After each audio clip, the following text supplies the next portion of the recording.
Been a member of the cross-country team for 1 year. Hunter Johnson. Ladies and gentlemen, welcome to the AHS Sports Network. Here for Week 10 of Tiger football. We are here at Elkmont High School for our Week 10 matchup between your Ardmore Tigers and the Elkmont Red Devils. As always, I am joined by Coach O'Donnell. Coach, different environment for us tonight. We are in the crow's nest watching this senior night here for the Elkmont Red Devils. Yes, we are way up. I would probably say in most stadiums we'd be in the upper deck right here. Great view, kind of up here to ourselves. And a little bit chillier tonight. I think I said first chilly, real cold. I'd say real cold. Chilly game we've had this year. And, hey, it's Week 10, and that's the first one we've had, so I'll count that as a win. But excited to be back with the whole crew tonight. And to be able to finish out the season, hopefully finish it out with a big win, and then kind of get off into the off season. But excited again to be here with everybody tonight. Yes, sir. So your Ardmore Tigers are going to enter tonight's game with a record of 5-4, and we finished with a record of 2-4 in 5A Region 7, just missing out on a playoff berth with our loss at West Point last week. Different type of year for Elkmont, though. They're entering tonight's game at 1-8. 1-6 in region play, but again, Coach, when you have these cross-county rivalries like you have, records kind of go out the window. And if Elkmont wins tonight, they salvage the season even at 2-8. But we talked to Coach Snyder a little bit this week, and I think he's feeling pretty confident the Tigers are going to go out and handle business and come home with win number 6 tonight. Yeah, they're still they're going to be highly motivated tonight. I guess you would say Elkmont's our biggest rival for sure, and coming off of just the tough one last week. These seniors that have been a part of a lot of success for Ardmore, they want to send them out on a ride note, and so I expect to see a highly motivated, highly angry, and very feisty Ardmore Tigers team come out here tonight, and as they face host or as we travel and are here at Elkmont High School. Yes, sir. And let's kind of go back and talk about last week a little bit because, man, what a great game played by the Ardmore Tigers. Obviously, we come up 5 points short, losing 25-20. But we do have a couple players that we'd like to highlight going into tonight's game. And first, our offensive player that we'd like to highlight, one, Caden Hazelwood. Coach, Caden has kind of come on late in the year. Obviously, with the injury to Noah Stafford at the beginning of the season, we were trying to figure out what was going to happen on the outside to help Larson. And Hazelwood has been a very, very pleasant surprise. 12 receptions on the year, 207 yards, and 2 touchdowns on the year. I believe we have a little bit of film from him last week because he was all over the field at West Point. Coach, let's see if we have these highlights from last week. Here you go.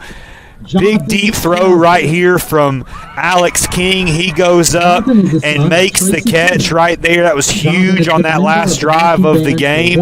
And then here he is again early in the game, Coach. That's where you and I were going, yes, no, yes. And he scores that touchdown. But really good job by Hazelwood. Second most receptions on the team coming into the last game, but looking for him to have a big year, especially as a sophomore. And I know you're looking forward to getting him back on the basketball court as well. Yeah, Caden, kind of seeing his progression, on the football field, on the basketball court from middle school to now, you had to be able to fill that void when Noah went down.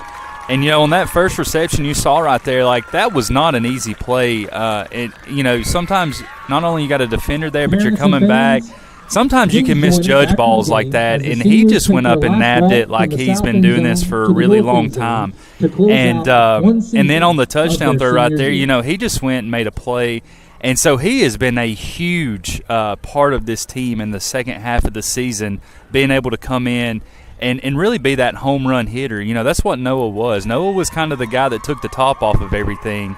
And Caden has kind of turned into that. Caden's done a really good job of kind of being our possession receiver, Jack, some guys like that. But Caden, you saw last week, and I would think that would be the case tonight, and really moving forward, being the guy that kind of takes the top off of it. But huge game for Caden, huge year. I know, it was kind of an unknown coming in, but he's really kind of, came into his own, and he's a commodity that everybody's going to know moving forward. So really excited, just a sophomore, so we got 2 more years with him.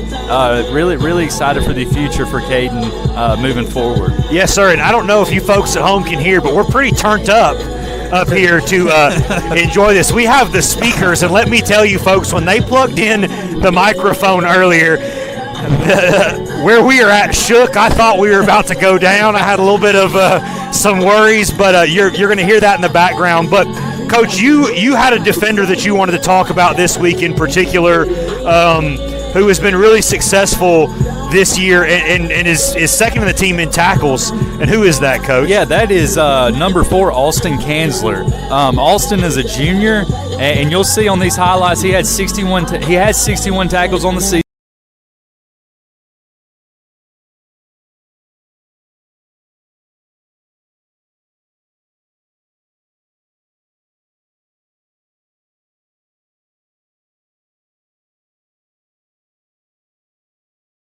That was one of the guys that Coach Snyder really talked about before the season started. He was really expecting a lot of things out of, and Alston has kind of played all over the place, from last year to this year, safety, linebacker, and I think he's kind of found his niche, and he had a big game last week. He's got 5 sacks on the season and a fumble recovery, and hey, he's a junior, so he'll be back next year as well. And Alston over the last probably 2 or 3 games has really, kind of like with Caden, come into his own and been able to make a lot of plays, and really fully expect to see him in the backfield a lot tonight, attacking the quarterback for the Elkmont Red Devils, who we will talk about later, who's a very good player himself, Reed Bardos. Yes, sir, and Kanzler's been a really, really nice compliment there in our linebacking core with Azriel Lozano. We've talked about Azriel a lot this year, but both he and Kanzler being able to play the way that they have allowed that defense to thrive. And like you said, Coach, the beautiful thing is they both come back next year. And so, we'll talk about that a little bit more as the game goes on. But, Coach, let's talk about some keys to the game tonight because, again, we've said it, Elkmont's 1-8, but they have some skill players, Coach, and you kind of highlighted one, their quarterback, Reed Bardos. He is about as talented of a quarterback as you're going to see, whether it's in the county or whether it's in North Alabama. And on top of that, Coach, he has a wide receiver on the outside, one Cooper Wales, who is averaging over 100 yards per game this season receiving. So it's going to be a really good test for our secondary and both cornerbacks, both Ronnie Pilot and Caden Kyle, to see if they can cover tonight because last week the score, they went to Rogers last week. They lost 62-28. But Bardos threw for over 300 yards. Wales had 248 yards receiving and 3 touchdowns. So, Coach, don't think that this is just a game where we're going to be able to lull them to sleep because Cooper Wales and Reed Bardos are both home run threats for Elkmont. Yeah, and, I fully expect one of these linebackers that we've talked about, whether it either be Azriel, Alston, maybe even Logan Newman, but I figure we will probably have somebody spying him, if not 2 guys, because he is just that dynamic of a player.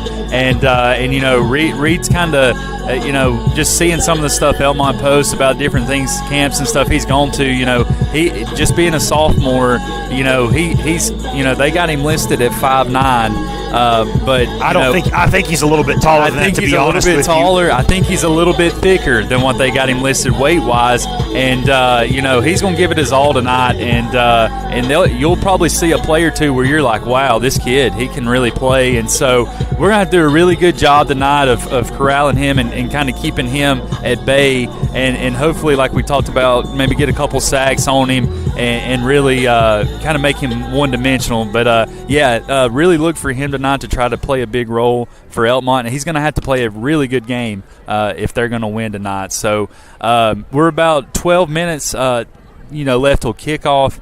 And the kind of the sun setting is pretty much down now, and really excited. It's week 10. The season's kind of flown by. It really has. And it's been a season of wins, a winning streak, a losing streak, another winning streak. and and hopefully we can finish out the season. The season, you can always, when you finish it out with a win, it's a little bit sweeter, and when you can do it against your rival, that gives a lot of momentum going into the off season. Yes, sir, and we're going to transition right now. They are having a moment of silence. Then we will have the Red Devil Band perform the national anthem, and then we will be right back here with you on the AHS Sports Network. Thank you. Please remain standing for the playing of our national anthem by the Elkmont High School Marching Band.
Thank you, Ben. All right, folks, we are back here on the AHS Sports Network, and while we have a short second, we would like to recognize our 2025 championship sponsors. Those sponsors are Westco Incorporated, Ardmore Auto, Douthit Construction, Ruderman, Woody Anderson Ford, Elite Sanitation, Jarrett Walker Construction, Butler Realty, North Alabama Bank, Markley Insurance, First National Bank, Ardmore Cabinet, and Fowler Auction. Thank you for everything that you do for Ardmore football this season and above and beyond in the offseason as well, and for being the 2025 championship sponsors. Folks, we're really thankful to have you guys at home with us both on YouTube and Facebook.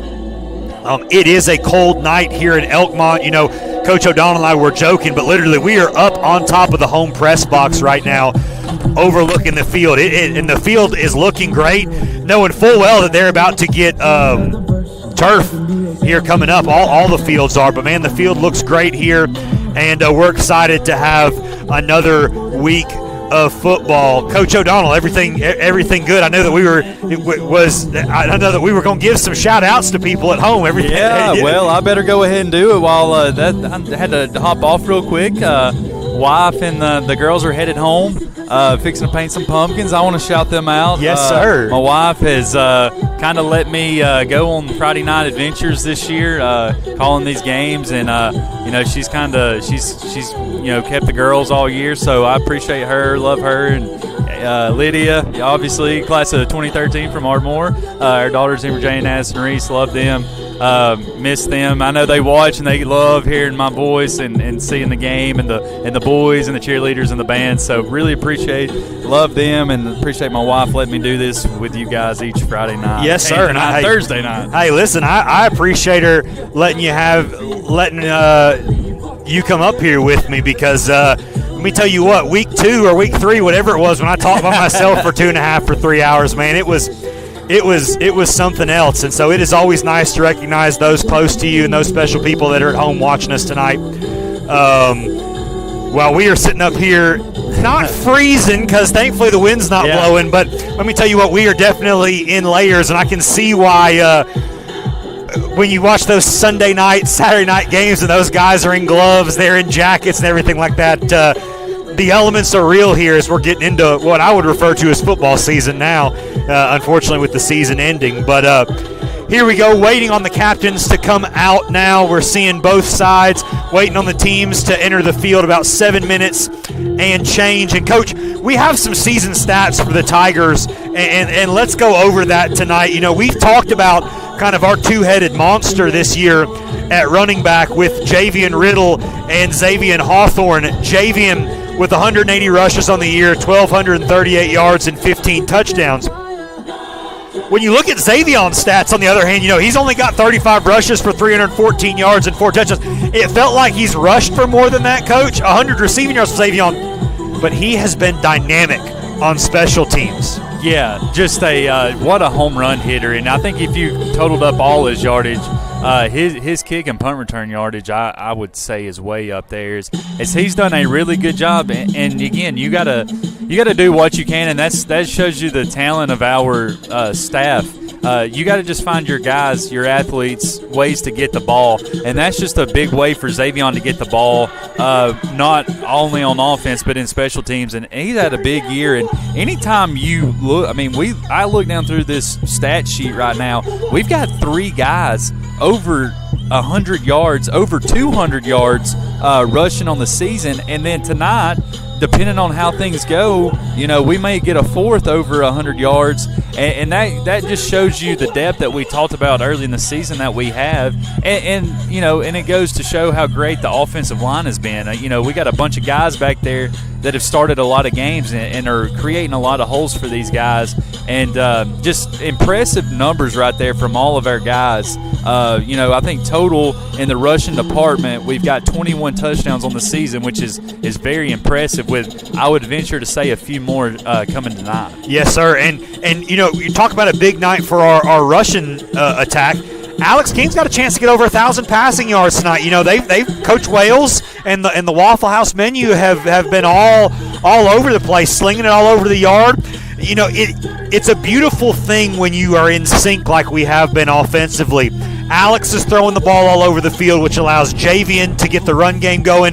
Javian works really hard getting the run game going, which opens up some things for Alex. We highlighted Hazelwood. We highlighted Caden Larson. Obviously, losing Noah Stafford was tough, but Coach, we got 4 guys over 100 yards receiving as well this year. So it has been a very, very balanced attack for the Ardmore Tigers. We do have captains out on the field tonight. Going to take just a second to recognize those folks. So your Elkmont Red Devil captains, number 55, Cade Hawkins.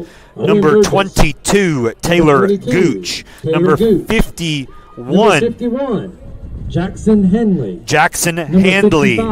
Number 55, number 12, Owen Burgess. Number 3, Justin Akins. And number 61, Jeremiah May. Sorry, folks, we have some number changes, and we'll go over that. We pull the rosters from Dragonfly, and you assume things are right until you look out there and you go, that is a number that you've never seen before. If you look across the field on the far sideline, captains for tonight will be all of our seniors, okay? Landry Rubley, Braden Billions, Jacob Inman, and Taylor Davis look to be the 4 that will come out for the toss, but great to see all of our seniors out there with it being their last game of the year. We will not have sound on the field tonight, folks, with where we are. We would be breathing really heavy. We're just not. We as a group collectively think we're pretty athletic, but I'm going to be honest with you. If you saw the ladder that we had to climb up to get up here tonight, folks, you understand why we're probably not going to get down to the field tonight for things like that. But waiting on the referees to get out here, and we are going. There are our seniors. We have Gabe Alejandro, Tyler McKnight, Brady Certain, Will Seabolt, Jeremy Nichols, Noah Stafford, Jack Rush, and Aiden Ellis are the rest of our seniors who are standing on the sideline tonight waiting on the coin toss. Be interesting to see what happens here, Coach. We've had a lot of success when we win the coin toss, or technically take the ball first. Be interesting to see what Coach told them before the game. These white jerseys are looking great, very angelic tonight for the Ardmore Tigers in white on white with the black helmets. Elkmont in the gray on gray with white helmets. But, man, those numbers are really popping on the white jerseys tonight, Coach, especially with the white pants. I really like the color choice for Coach Snyder this week. Great color scheme to end it. Again, the great helmets right there with the Tigers. As we looks like the Elkmont Red Devils have won the toss, and looks like they're gonna receive. Hey, and you want to know what? Good for them. Gives us a chance to set the tone and get the ball coming out of halftime. And here we go. The defense is on the field first, Coach, and they usually have been a pretty good trend setter. Physical. Like we said, it's going to be interesting to see what Bardos and Wales can do for Elkmont. I'm not going to say that there aren't other guys that are out there, but those are the two that you're probably going to hear us talk about a lot tonight. Bardos is going to target Wales, but it'll be interesting to see the offensive scheme that Coach Shrink and the Red Devil coaching staff come up to. And ladies and gentlemen, here we go. Your Ardmore Tigers are taking the field for the last football game of the 2025 season. And here we are. Here are the Red Devils.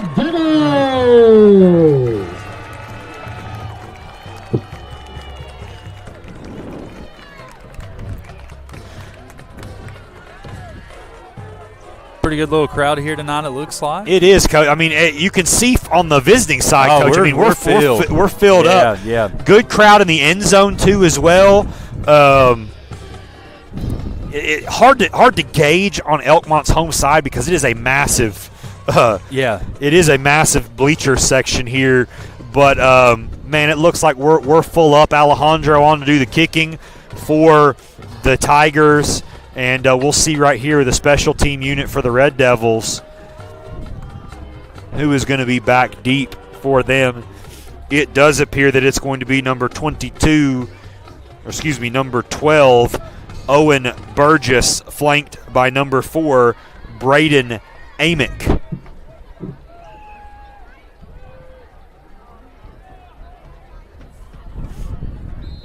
And here we go, Coach. Week 10 of Tiger football is underway.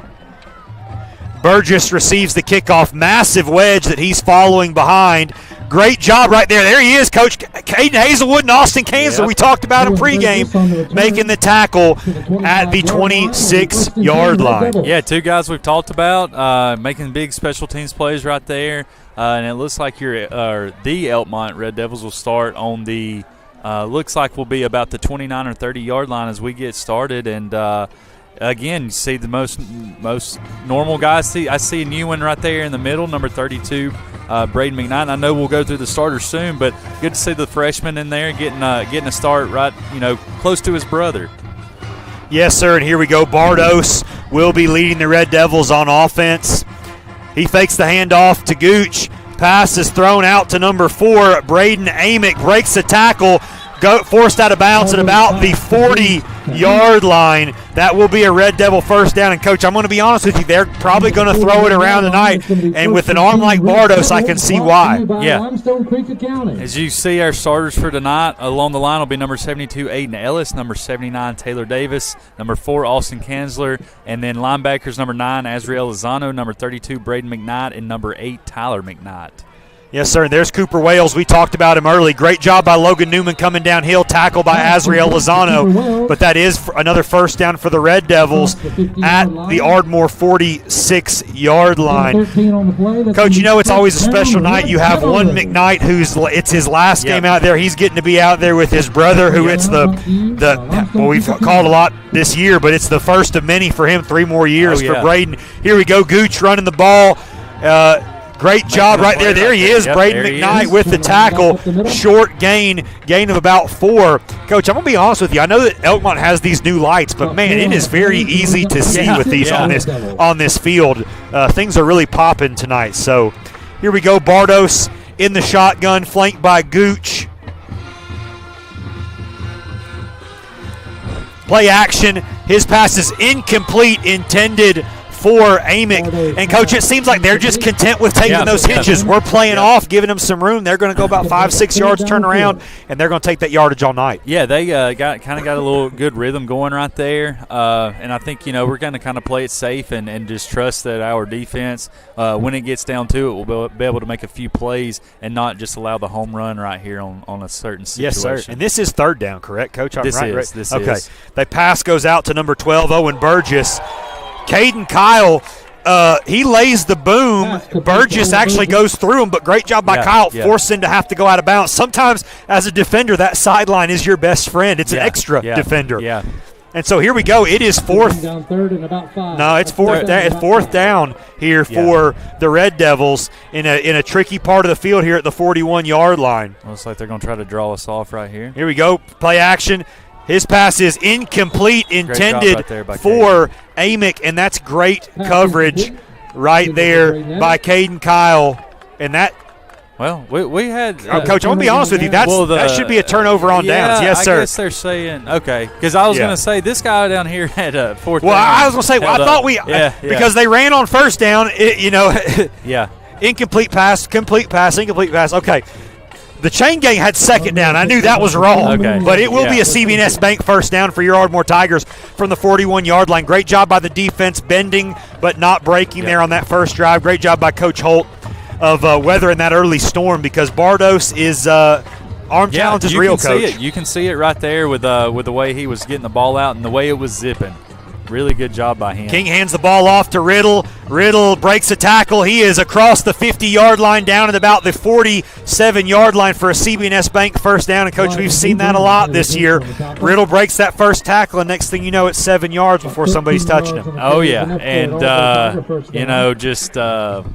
it never really gets old, his vision, the way he's able to just bounce it in and out. Great job by the line. Great job by JV in getting that run right there as we are in Elkmont territory. Yes, sir. We will get the starting lineups here after this play. King rolls out. There's Hazelwood. Oh, just a little bit out of reach. Great rollout by King. Hazelwood had a step, but just out of reach. And, Coach, while we have a minute, let's go to our starters tonight. Pretty much the same starters for most of the year on the line. Braden Billions, Landry Rubley, Landon Snyder, Brady Certain, and Will Seabolt. Your wide receivers, Caden Hazelwood, Caden Larson. Your tight end, Tyler McKnight. Your fullback, Jack Rush. Alex King running the offense at quarterback, and the bell cow, Javian Riddle in the backfield. Handoff goes to Riddle, breaks 2 tackles, 3 tackles. He gets to the outside, and he's gone, Coach. Nobody's going to catch him. It's a great job right there by number 22, Taylor Gooch. Coach, and Riddle's going to get up a little slow. Coach, I know that he's been nursing a little bit of an ankle tweak. Played great last week, but you can see both ankles are heavily taped tonight for Riddle. And so, maybe not being 100%, that's why Gooch got him from behind. But great angle by him to even have an opportunity, because Riddle got that stiff arm, and you think he's in the end zone for 6. And here we go. Xavion Hawthorne is back. King goes under Logan center. Newman as well. Yes, sir. Kind of a modified Holt package, and there we go. And Hawthorne is into the end zone. Didn't really even need to was really nobody there to block. Xavion just kind of hit it right up the hole, and hey, here we go. We are up 6-0. Well, and talk about that 1A and 1B of running back. You see Javian do all that work, and then next thing you know, Xavion's getting into the end zone. But with our team, we're very, very selfless. And if you look at Xavion's yards in the year, low yardage, but when he's come in, man, it's high leverage, and he's getting in. Coach, very similar play to what we saw last week against West Point. Here we go. King's going to roll out. There it is. He reels it in. Yes. Whoa! He caught that. He caught that ball. We have an incomplete pass. No. He caught that ball. No, sir, he caught that ball. And I don't know what we are doing. These referees right here, that's there was awful. Not even a guy in the back. Yeah, there's not even the back. That is awful. He caught the ball. I don't mean to put you on the spot here as our tech guy, but please tell me we have that on camera, because my goodness, he caught that ball. And that may be one of the better throws, Alex. I mean, just the here we go. Watch this replay, folks. King's going to roll around. Xavion is going to And he caught the ball. I mean, right there, he comes down with it. We have it on replay. He's already signaled complete before he even went down. And oh, man, Coach, I can only imagine when we show Coach Snyder that play in the morning. I can see the steam coming up right now. And that, like I said, that was one of just egregious. That was a great throw, great touch by Alex, and great body control by Xavion to be able to tip it around and still catch it and stay in bounds. Yes, sir. And give credit to this line judge, Coach, because I think he called it incomplete before Alex threw the ball. I don't know what happened right there on that one. I mean, unless they're saying that Xavion maybe play till the whistle blows. Yeah. And here we go. Tough luck right there. Hey, we got it. We do have to touch it. There you go. Yeah. And so now, even since it did not go 10 yards, it looks like the Elkmont Red Devils will have it right around the 46 or 47-yard line as Bardos comes back on the field to lead the Red Devils. And we get the defense back out here again. Very short-lived time on the side for our defense as we just kind of went down the field very quickly, scored a touchdown. So now it looks like Elkmont ball on the 47-yard line. Yes, sir. Here we go. Bardos, he tries to draw us off sides. We don't jump. Kanzler gets in the backfield quick. Gooch is stopped. Met by Big Aiden Ellis. Cleaned up by Azriel Lozano. Excuse me, that is Taylor Davis. I apologize, Coach. That is Big 79, Taylor Davis. There in the middle, going to bring up 2nd and 12. I'm going to be honest with you, Coach. I don't think the referee wants to go talk to Coach Snyder because he is staying to this hash as much as he can. But it's also very interesting, Coach, that our line judge right here, he's not even on the line. He's out in the field. And that's a great job right there. And great job by Kanzler. Cleaned up. Again, Azriel Lozano. Bardos gains about 4, going to bring up 3rd down. But, Coach, you saw it. He was about to break it right there if Kanzler didn't get his hands on it. And that's going to be the thing that we've got to do a good job tonight is when they start running those routes and then they kind of, put their foot in the ground and go whichever way they go, that our guys still keep their eyes in the backfield a little bit to make sure he doesn't get off and really run right here. Yes, sir. Bardos looking to throw. He is going to look deep. Ooh.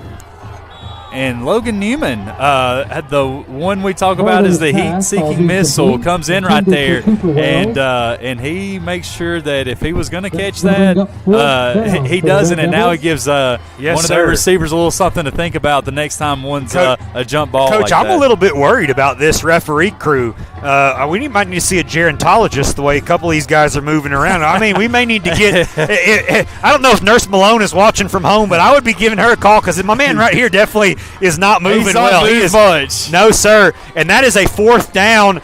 That is a great throw and catch from Bardos. Tackle made by number 10, Caden Kyle Amick with the catch. And that is a Red Devil first down. And with the arm of Bardos, we're going to have to be aware of that tonight. Yeah, and look, maybe right here, and sometimes that's what they want the defense to do, but the way they're running these routes, look to see if our DBs kind of sit down on it and maybe try to jump a route and get a pick 6 as they're really good right here, kind of timing these routes and just getting it out quick. Yes, sir. Here we go. Great throw and catch. And Logan Newman coming and cleaning that up. Pass complete to number 12, Owen Burgess. But Newman just has a nose for the football, Coach. You always see wherever he is on the field, he's going to end up a step or two away. And, I know he's a big track guy as well, Coach, on our indoor and outdoor track team. So you can see that with that first step there from Newman. Here, 2nd down and 2. Handoff goes to Gooch. Azriel Lozano gets off the block, but met by Austin Kanzler. Yeah. And to be honest with you, with the way those two work in tandem, one hits them first, the other one's picking up the tackle. It's no wonder they are leading the team in tackles combined. Yeah, and it's always encouraging. Your 3 leading tacklers are all juniors, so they'll be coming back to kind of lead and catalyst this defense moving into next season as they're kind of getting a little bit of a momentum right here, moving down the field. See if we can on this first down get a stop and get them behind the chains. Kanzler looked to get in the backfield. Kanzler and Bardos' pass. Oh! Give Newman credit right there. Early in the season, there would have been a yellow flag on that field, Coach, because Cooper Wales was coming across the middle and Logan Newman held off. Yes, and even on the last one, he kind of went a little bit lower. So we are we're learning to restrain just a little bit. Yes, sir. No head-to-head. Bardos' pass is complete, intended for Cooper Wales. Great tackle right there by Dayton Bromett. Forced him out of bounds at about the 9-yard line. Going to bring up 3rd and 1, Coach. They can get a first down without having to score a touchdown here. But, again, you see it. They're going to throw the ball a lot tonight. You know, a wrinkle will be when Gooch gets the ball and starts running. Yeah. And those receivers better have their hands up because when they turn around, that ball's coming. Yes, sir, and there it is. Oh, my goodness, he was looking to run quick. I'm going to be honest with you, Coach. If Ronnie Pilot had been looking to make that tackle right there, Pilot might have taken that in the distance because there was nobody if he puts that head up and takes that ball. Here we go. They're going for it on 4th again. It's going to be about 2, Coach. So I thought it was 1, but it is about 2. You got to think they're probably going to throw it here. Wales and Burgess split out wide. Gooch with the handoff. Wales. Oh, great job, Dayton Bromett. Great job by Dayton Bromett. They're no flag, but that's just good physical play. That will be an Ardmore Telephone Company turnover on downs, Coach. We will start at the 11-yard line. Now, you go right down quickly doing what we do the first time. Be interested to see how much we see of Javian tonight. Obviously, we know he's nursing that ankle heavily taped, so look for Xavier Hawthorne maybe have a big game, but also be interested to see we try and throw it early, and Hazelwood's open, so look for Alex to throw the ball around a little bit tonight. And when you play us, you always got to be aware of obviously your running backs. It's good to see JV coming back out, but if you key in on them too much, we got some really good receivers and a good quarterback that can hit them and have a big home run play. Looks like we're going to get a little off. A false start. It looks like he almost. It is, and I think that was on Javian, Coach. I think he was leaning a little bit with Hazelwood moving. I'm going to be honest with you, Coach. After the vision that was shown down in that end zone, I'm not having a lot of faith in these referees, and I hate to bash them because I know it's a thankless job. 50% of people hate you, 50% of people love you, but. Interesting tonight here at Elkmont, some of these calls that we're seeing. Riddle gets to the outside, Coach, blocking for his and he sticks his foot in the ground. He is going to get that CB&S Bank first down. And I'm going to be honest with you, if Javen had just continued around that outside, I think he might have been gone, Coach. That would have been 95 yards. Yeah, that would have probably added a lot to the old stat sheet. But good run right there. We got a good first CB&S Bank first down, and as the offense keeps rolling on, we got Caden Larson split out wide. Looks like we got Xavier, who had a really good block on that last play. And anytime you get your running backs blocking for each other, that's really good. Yes, for the sir. team. Great block again right there by Xavier. Following his blockers, Javion's going to gain. They're going to give him 5. They're going to give him. Well, again, Coach, we got guys in 2 different positions. The line judge down here is saying the 27. The line judge on the other side, who I'm going to be honest with you, I probably have a little bit more faith in because he's on our side. He says a 26, so we're going to call it 2nd and 5, Coach, from the 26. Good job right there also with Brady Certain pulling. Done a great job the last few years on our offensive line, kind of leading that group. As we kind of wait and get the call from Coach Wells as he's going probably deep down the old Waffle House menu right here to open up the playbook on 2nd down. Yes, sir. Here we go, 5:26 and counting. Pass is complete out there to Xavier. He is Jack Rush right there. Coach, a little basketball play, and oh my goodness, Xavier Hawthorne, bless Felipe Carter. He tried to come in for the tackle. He ended up on his back trying to fight. Coach, there are a couple stars. That must have been what he was doing, Coach. There are a couple stars up there. He was looking for him out here in Elkmont tonight. CB&S Bank first down. Great job. Xavier Hawthorne taking every opportunity tonight that he can.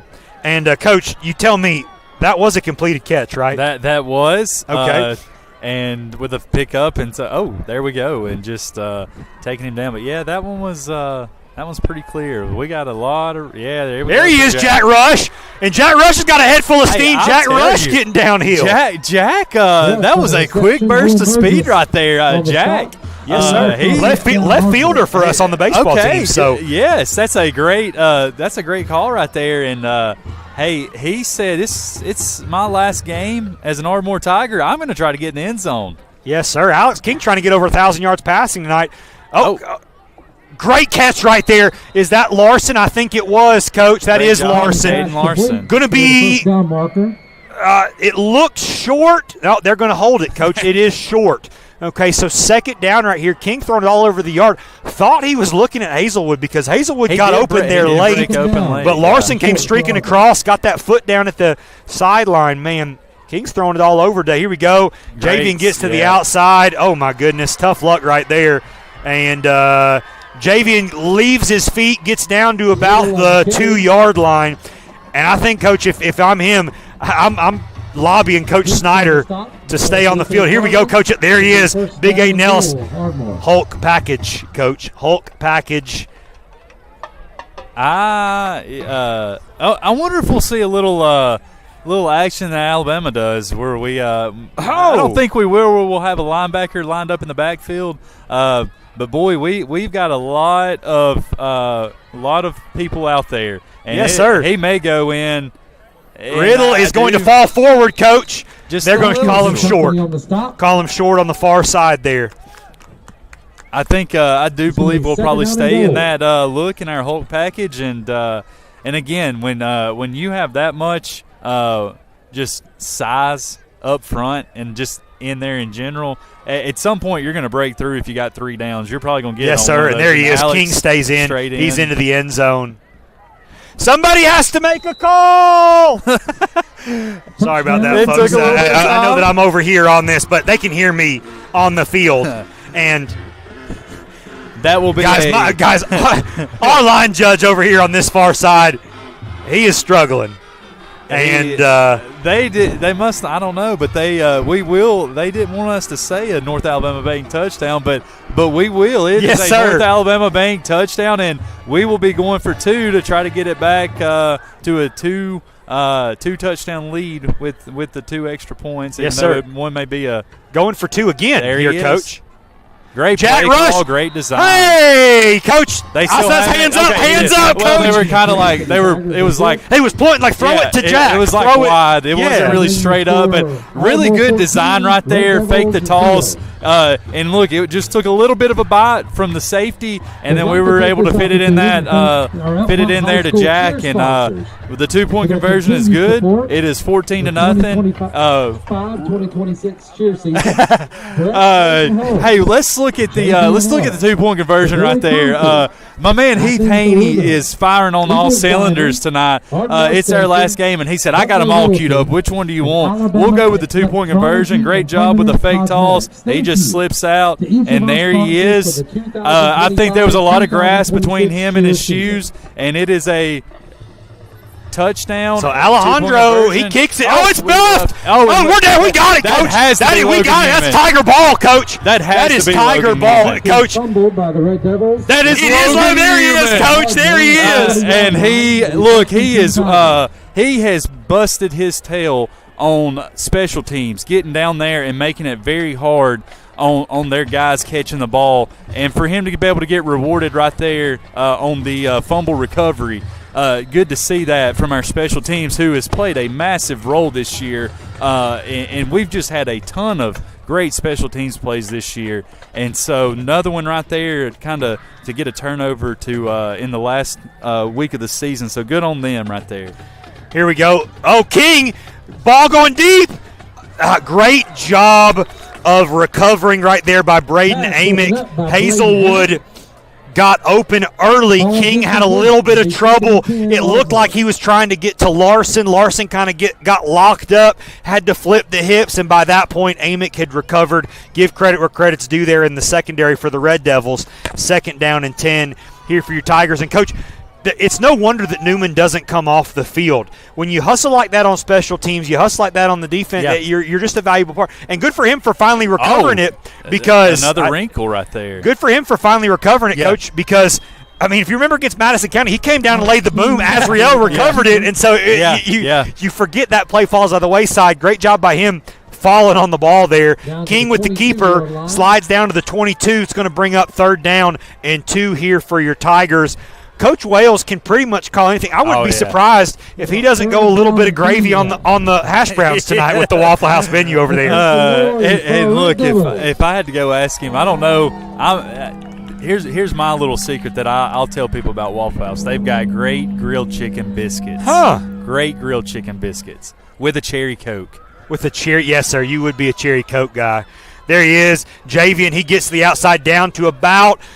They may call it right out. They're going to call it the 11. So we can get a first down, Coach, without scoring a touchdown. So we could get a first down at the 1, but it will be a CB&S Bank first down here right there, at the Elkmont 11-yard line. And, Coach, the Red Devils are on their heels tonight. We can kind of do no wrong. Jalen Smith coming into the game, another running back, has over 200 yards rushing, another big back. All three of them will be back next year. So here we go. Hazelwood moving in motion. Handoff goes to Smith. Not as fleet of foot as Javian is.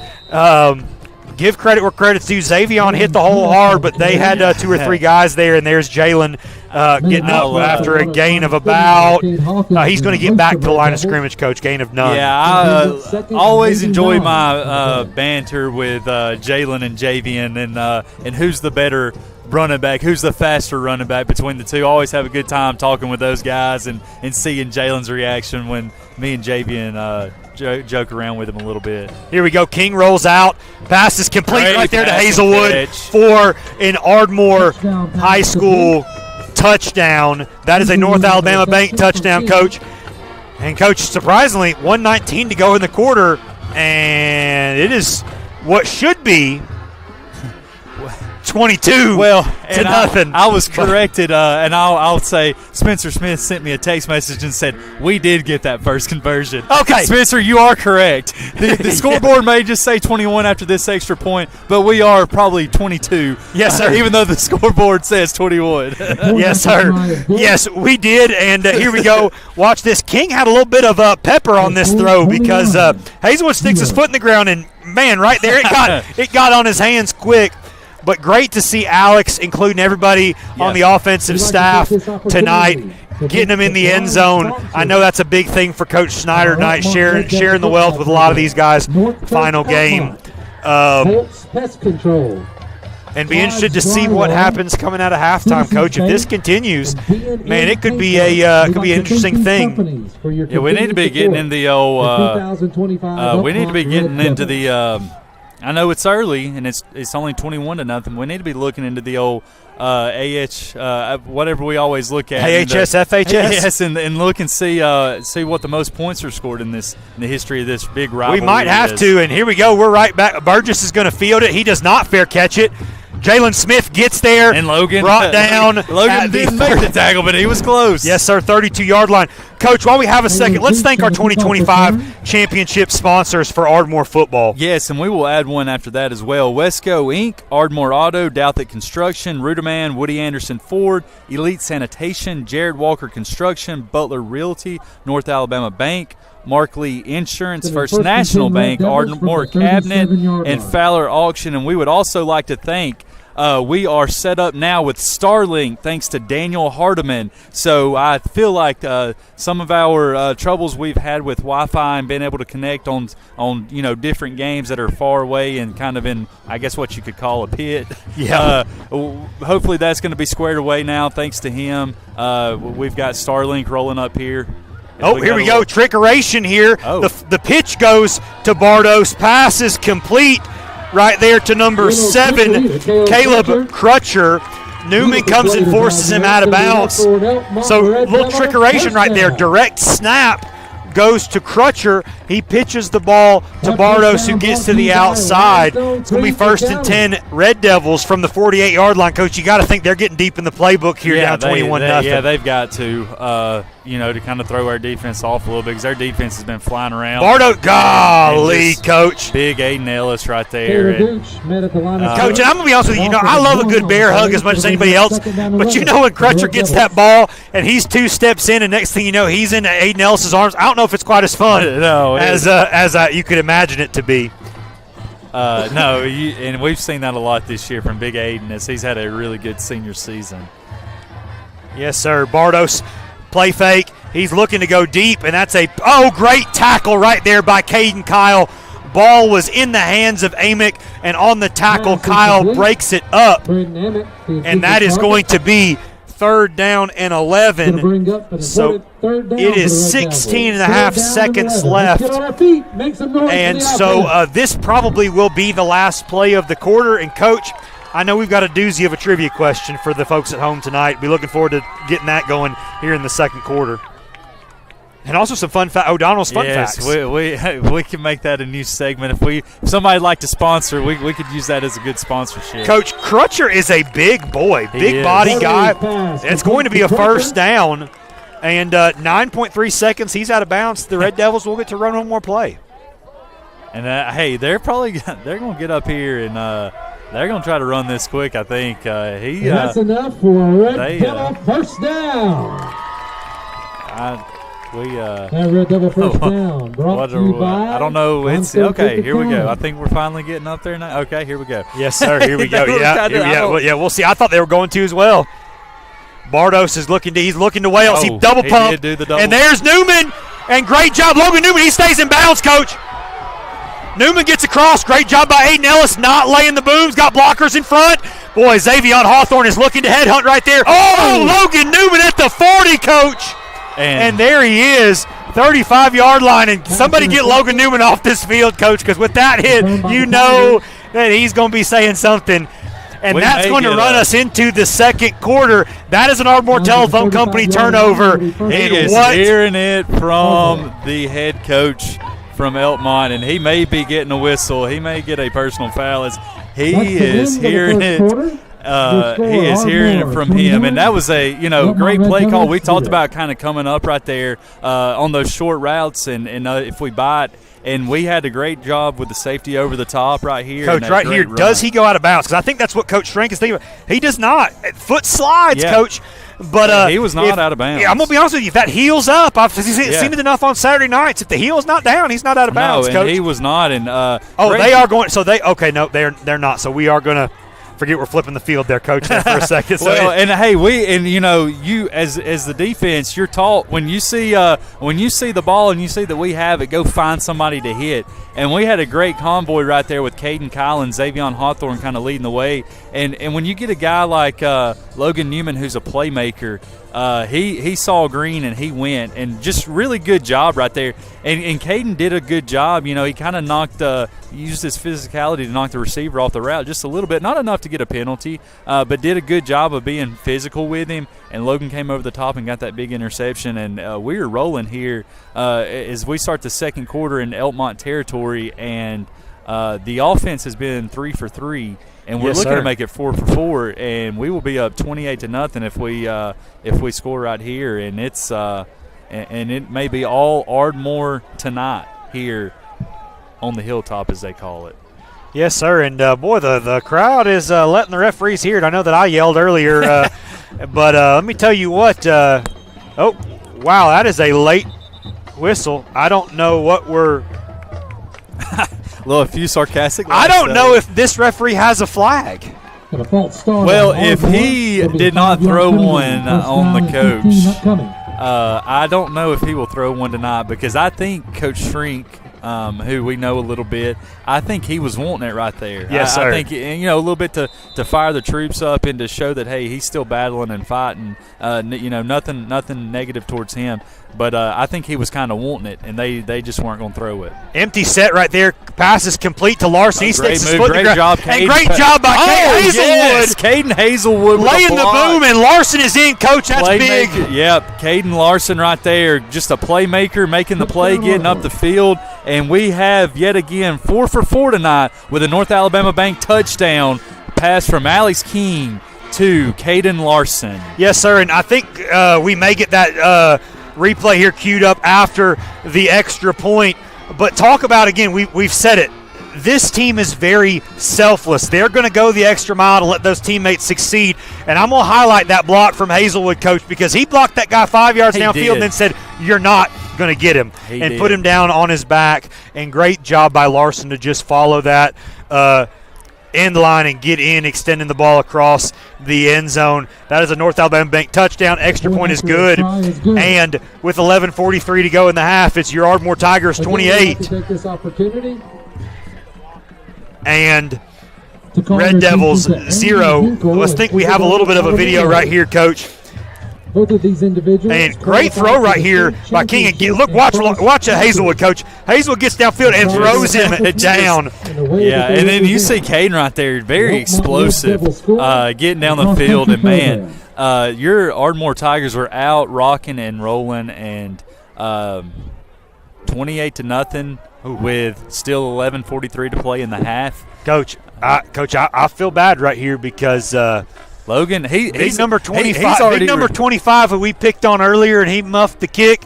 He's on this side, Coach, and closest to us on that field is one number 14, Logan. And Logan, they had to tell him to back up a little bit. He was already ready to go, and here he goes. Oh, they are. And he's here. Okay, they do get. It's fielded by Burgess. He's going to see a hole, and there's Austin Kanzler, Great Coach. job, He just seems to have a Austin. nose for the ball, and great job by Kanzler pulling up right there. Yeah. Because let me tell you what, Kanzler was ready to lay the boom there. 1st and 10 Red Devils from the 40. And here we go.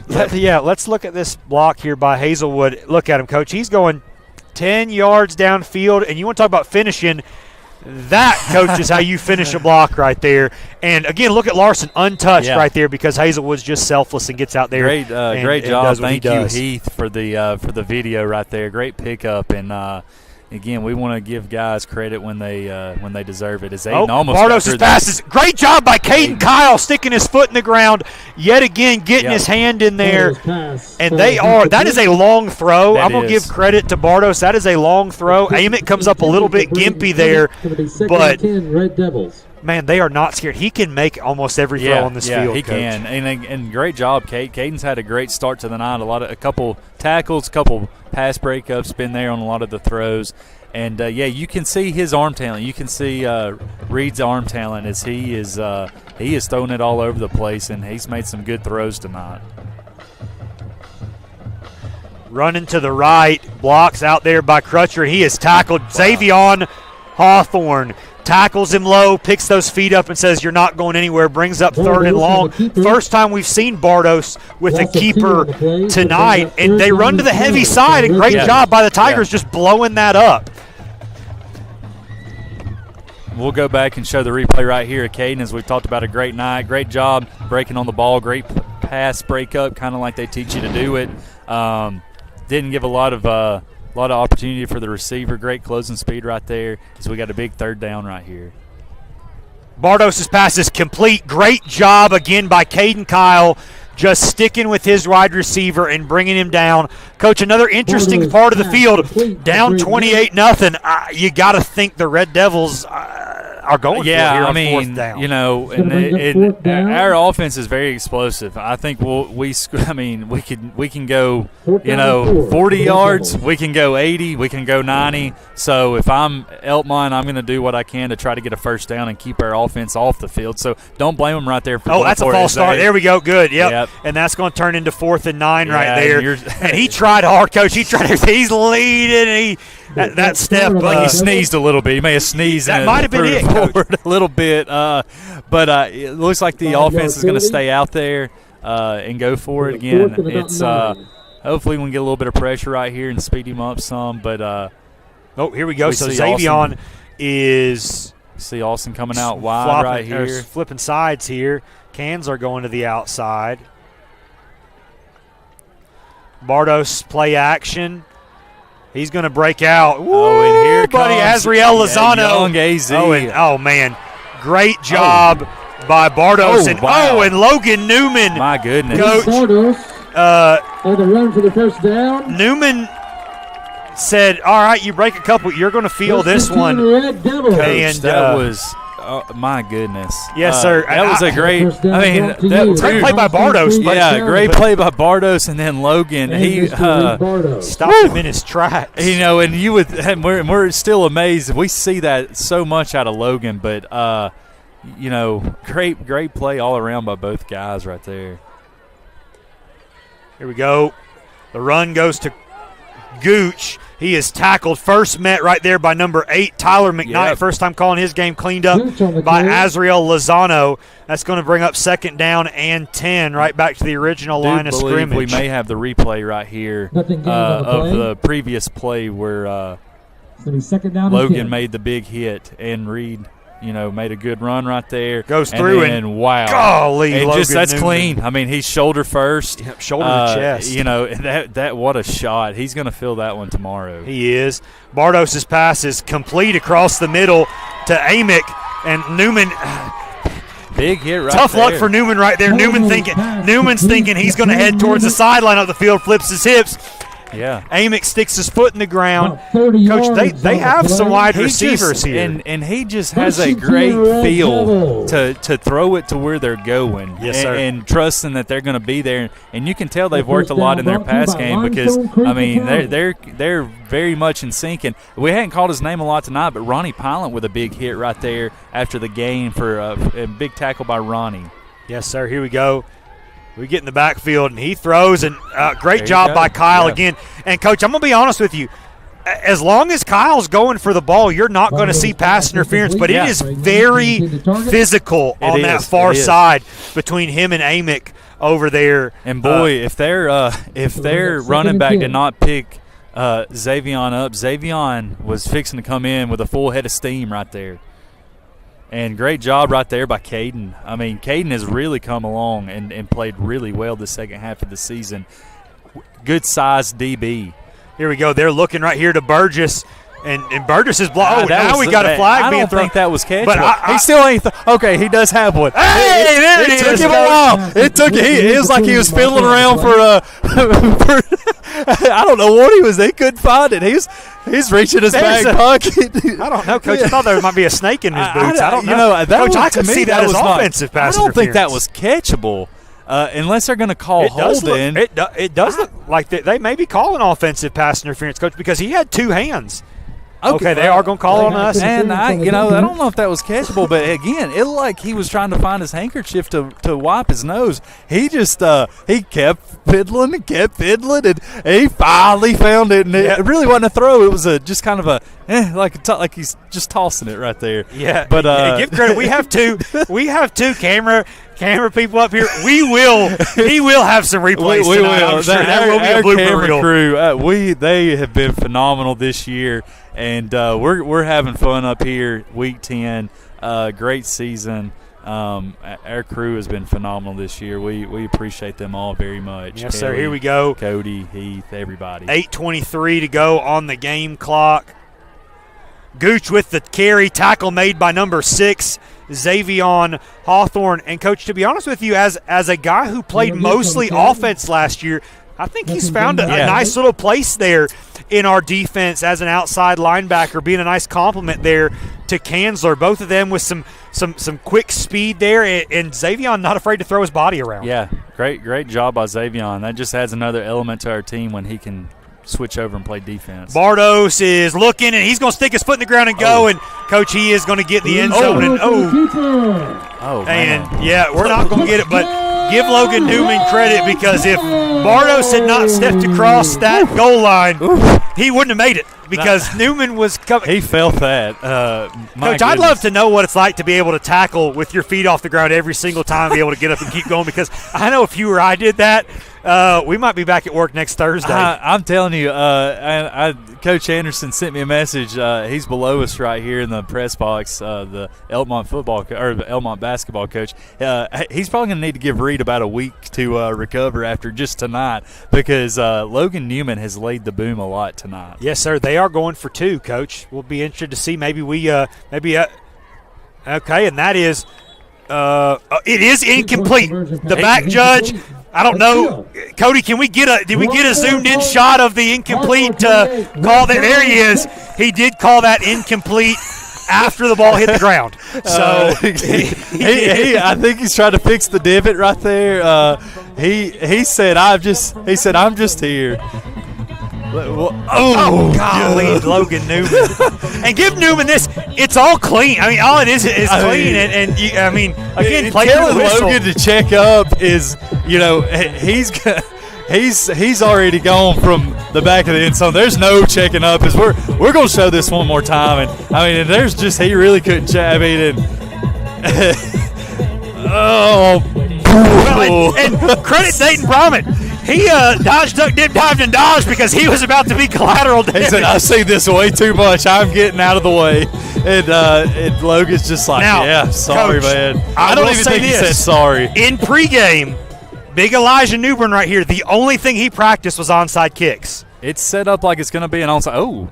And he does great job by right Azriel Lozano. Coach, Azriel, I did not see him kick it deep once during pregame warm-ups. And there were a couple that, if he got the toe on top of it, Coach, it was going to be very interesting. But it is going to be a CB&S Bank first down from the 42-yard line. And, Coach, we got a little trivia tonight. We do. You get around Tim Jones long enough. Tim Jones? The Tim Jones. He will tell you some things. He rattled off some great stats, all right? And I think Coach White is on the sideline. He gave me a fun fact. I saw him earlier, but in 1980 on this field, your Ardmore Tigers, in probably the lowest scoring game against Elkmont ever, beat Elkmont 2-0, and the safety was by Eddie Gilbert. 2-0, Ardmore versus Elkmont in the year of 1980. Interesting right there, Coach. So that is a first down carry for Javian Riddle. So that's fun facts by Coach O'Donnell. But we do have a trivia question tonight, brought to you guys as always by Lindsay Lane Baptist Church. And so here is the trivia question. With the win tonight, your Tigers will secure back-to-back winning seasons for the first time since what year? So when is the last time the Tigers had back-to-back winning seasons? Now I'm going to give the folks at home a little bit of a hint here. 500, so 5-5 record is not a winning season, Coach. I'm talking legit winning seasons. Yes. When is the last time that there's Coach White right they there? Did this? Think a lot. Get to talk to him a lot. He comes down there many times, and I still his sense of humor. I never know when he's joking and when he's serious, but it was great to get Coach White right there. He was a great coach here for a long time. Yes, sir. So that is, Coach, don't mean to cut you off. That is going to be a hold, but we got the first down, so that when that backs us up 10 yards, it will be first down and 5 for the Tigers right here. Great job of our guys blocking downfield. Caden Larson, who got a great block for him when he scored, returning the favor right there for Javian as he was blocking. Goodness. And Coach, I'll be honest with you, I just heard Coach Snyder telling me that there might be snacks on the sideline over there. He's yelling something. I think he's talking about snacks. Okay. You think that's what he's talking about? He may be talking about the banana pudding from last week. Coach, he might be. I can guarantee you one thing. He says our trading whistle's louder than yours. There ain't no doubt about that. Here we go. Pitch. Oh, my. That is a forward pass, Coach. That is a forward pass. And Xavier, and he's there. He's gone, Coach. I don't even worry about it. That's a pass. Shout out to Alex King for stealing a touchdown pass, and Xavier Hawthorne for maybe one of the easiest passes Alex King's ever had to throw right there. Yes, and sir. He will get the touchdown for it. Great timing. Great job by Alex right there. Great job by Xavier. Jalen Smith leading the way with our two receivers out there. And I think I may could have rounded the corner on that one and went into the end zone untouched. A young Mohawked Brian O'Donnell would have gotten in the end zone right there? Maybe. Now, the touchdown dance, I don't know what that could have been. Okay. But, hey, North Alabama Bank touchdown with the extra point added, and we are now up 35-0 with 6:22. No, 6, Coach. They did score. Remember, 35-6. Newman. Yep. I think I blacked out when he hit him, but I forgot they scored. So, yes, 35-6. And again, give credit to both Larson and Hazelwood. They cleared out the blocks, and Jalen Smith was hunting somebody. He just wanted to put his hands on a jersey, Coach.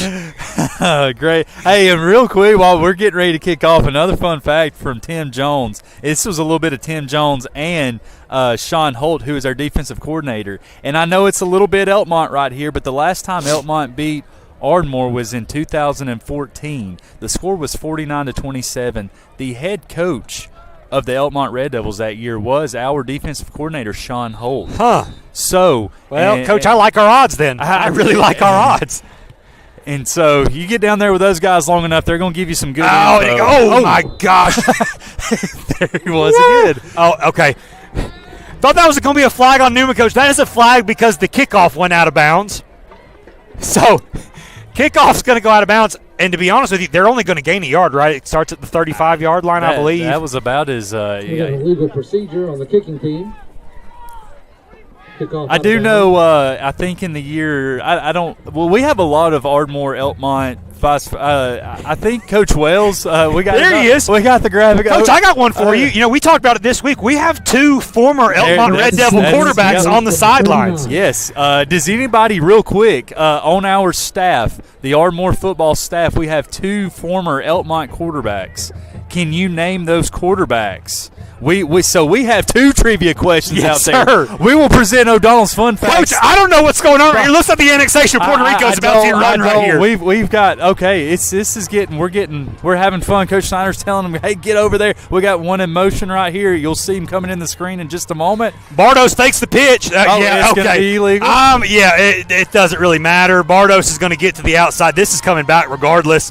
Bardos is going to get to the 48 of the Tigers, but he said, I'm going to talk to you in a minute. Let me get over here. And well, I think our line judge, our man right here, he said, I've got this spot. You just tell me when I need to go back. As you see Jonathan Snyder saying, that's illegal. We're going to bring that back. That is very illegal. Coach, let me honest with you. I think that I don't think that they had. Are they? Are they? We may have to pan back over to Jonathan Snyder. Oh man! Brought to you by Limestone. Okay, so that is a first down. All right, contrary to popular belief. But here we go. We're waiting on Bardos, and then Coach, we're gonna give our second trivia question answer. We're gonna give a little bit longer. Spencer Smith has sent me an answer to the trivia question, the original one or the other one? The second one. Okay. Golly, Burgess gets lost right there. Cheerleaders. That's tough luck right there. Gavin McCorkle, I thought, was all over that. And McCorkle tried to break up the pass, but Burgess has run out of bounds. The cheer section. The cheer cheerleaders. So it'll be at the cheerleaders. The 11 a little bit of a hit yard line. But Coach, so our 2 former Elkmont Red Devil quarterbacks. You have one Waffle House special himself, Bryant Wales. Yes, but then Spencer Smith answered the second one correct. It is one. And I think he is the head baseball coach of the Ardmore Tigers as well. Andrew Smith. Andrew Smith. And you know what? We were trying to compare stats this week. I think that Coach Andrew Smith said he might have thrown for more yards as a senior than one Bryant Wales did, Coach. It's debatable. He made mention that he almost, if he would not have gotten injured, could have went for 500 yards in a game. I think so, Coach. One game. So, again, there was really nobody there to be like, Coach Smith, I don't. So, Coach, he said he had 230 in the first half against Clemens, and I'm gonna be all for that. We'll take his word for it. I've seen the left-handed arm out on the baseball field. I bet he throws it all over the yard back in the day. All right, we'll take his word for it. Bardos. He sticks his foot in the ground. Kanzler just okay, Bardos is still going. They got the defensive line. That's a great job blowing the whistle right there because he's not going anywhere. That's going to bring up third down. And, Coach, we'll let this offensive possession play out one way or the other, and then we will give the answer to the original trivia question. If you have not commented in, we kind of gave you a little bit of a hint in O'Donnell's Fun Facts. But we'll talk about that here in just a second. Bardos looking deep. He pumps. He's going to get to the outside. Great job, Austin Kanzler. And wrapped up. And there he is, Braden McKnight. Number 32, the freshman. Yes, sir. Now, Coach, interesting right here. It is not 4th and goal. So if the Red Devils get to the 1, it will be a first down here, and they are going to call timeout. So, Coach, that's going to give us a time right here. So we're going to stick with you here. And here it is, our trivia question, as always, sponsored by Lindsay Lane Baptist Church. With a win tonight, your Ardmore Tigers will secure back-to-back winning seasons for the first time since 2004 and 5. That is not correct. It's actually 1981-82. So very interesting right there. There were a couple big winning seasons with a 500 season after the fact. But, yes, 04 and 06 were playoff years. 05 was not. So that's a very good guess right there. But 81, 82. So, you know what, Coach? That safety here at Elkmont sparked the Tigers into back-to-back winning seasons under one Coach Bill White. Yes. 03 was 5 and 5. Okay. 0-3. So Heath Haney giving us a little bit of. Yes. He's part of O'Donnell's fun. We might have to just call it the Haney and O'Donnell's fun facts up here. So 0-3, 5-5, winning record in 0-4. So shout out AHS FHS website for all of our. We get down that rabbit questions. hole sometimes, and we stay on it for a while. Yes, sir. And here we go, Coach Snyder. Okay, is going to answer the match call right here. Little chess yes, match. Sir. You know what they say, you can't take them home with you, so you might as well use them. So no, you can't. And to be honest with you, I think that Coach Snyder's just trying to keep that referee away from him right now because we're gonna be interested to see. But 4:15 to go here in the half. Coach, while we have a second, let's recognize our championship sponsors for the 2025 football season: Westco Incorporated, Ardmore Auto, Douthit Construction, Ruderman, Woody Anderson Ford, Elite Sanitation, Jarrett Walker Construction, Butler Realty, North Alabama Bank, Markley Insurance, First National Bank, Ardmore Cabinet, and Fowler Auction. And Coach, while we have another second, I know it's our last week together for football, but you're about to get started, Coach. We got what? What do we have right now? 12 days? 12 days? A week from Tuesday night, we will tip off the season at home against the Clements Tigers, a little county rivalry that we will get started the season with. We start out hot. We played 3 straight games. We played 3 games in that first week. Yes, sir. Clements on Tuesday, Tanner on Thursday, and West Limestone on Friday. And I told our guys, I said, y'all take the weekend off. Get rested up and recovered, and we'll get started on Monday. Bardo's going to fake the pitch. It's open, and wow. He does score. And that was I thought he could have thrown it the first time, but I don't know if he saw him. I'm he may not have. I think he was looking to run, and Crutcher had been open for. Well, I'm shocked we got the touchdown called right there, but he was wide open. So 35-12, 4:06 to go in the half. They are going to go for 2. And, Coach, that's another one of those plays where they pitch the ball to Bardos and just kind of see what happens, and Crutcher comes uncovered there in the end zone. Give credit where credit's due. Great job by the big tight end for the Red Devils on scoring that touchdown. Bardos, play action. Oh, Xavier Hawthorne, and he's not going to let him go. Oh. And great job. Kanzler comes in and cleans it up. And, Coach, it is going to be 35-12 here for the Tigers.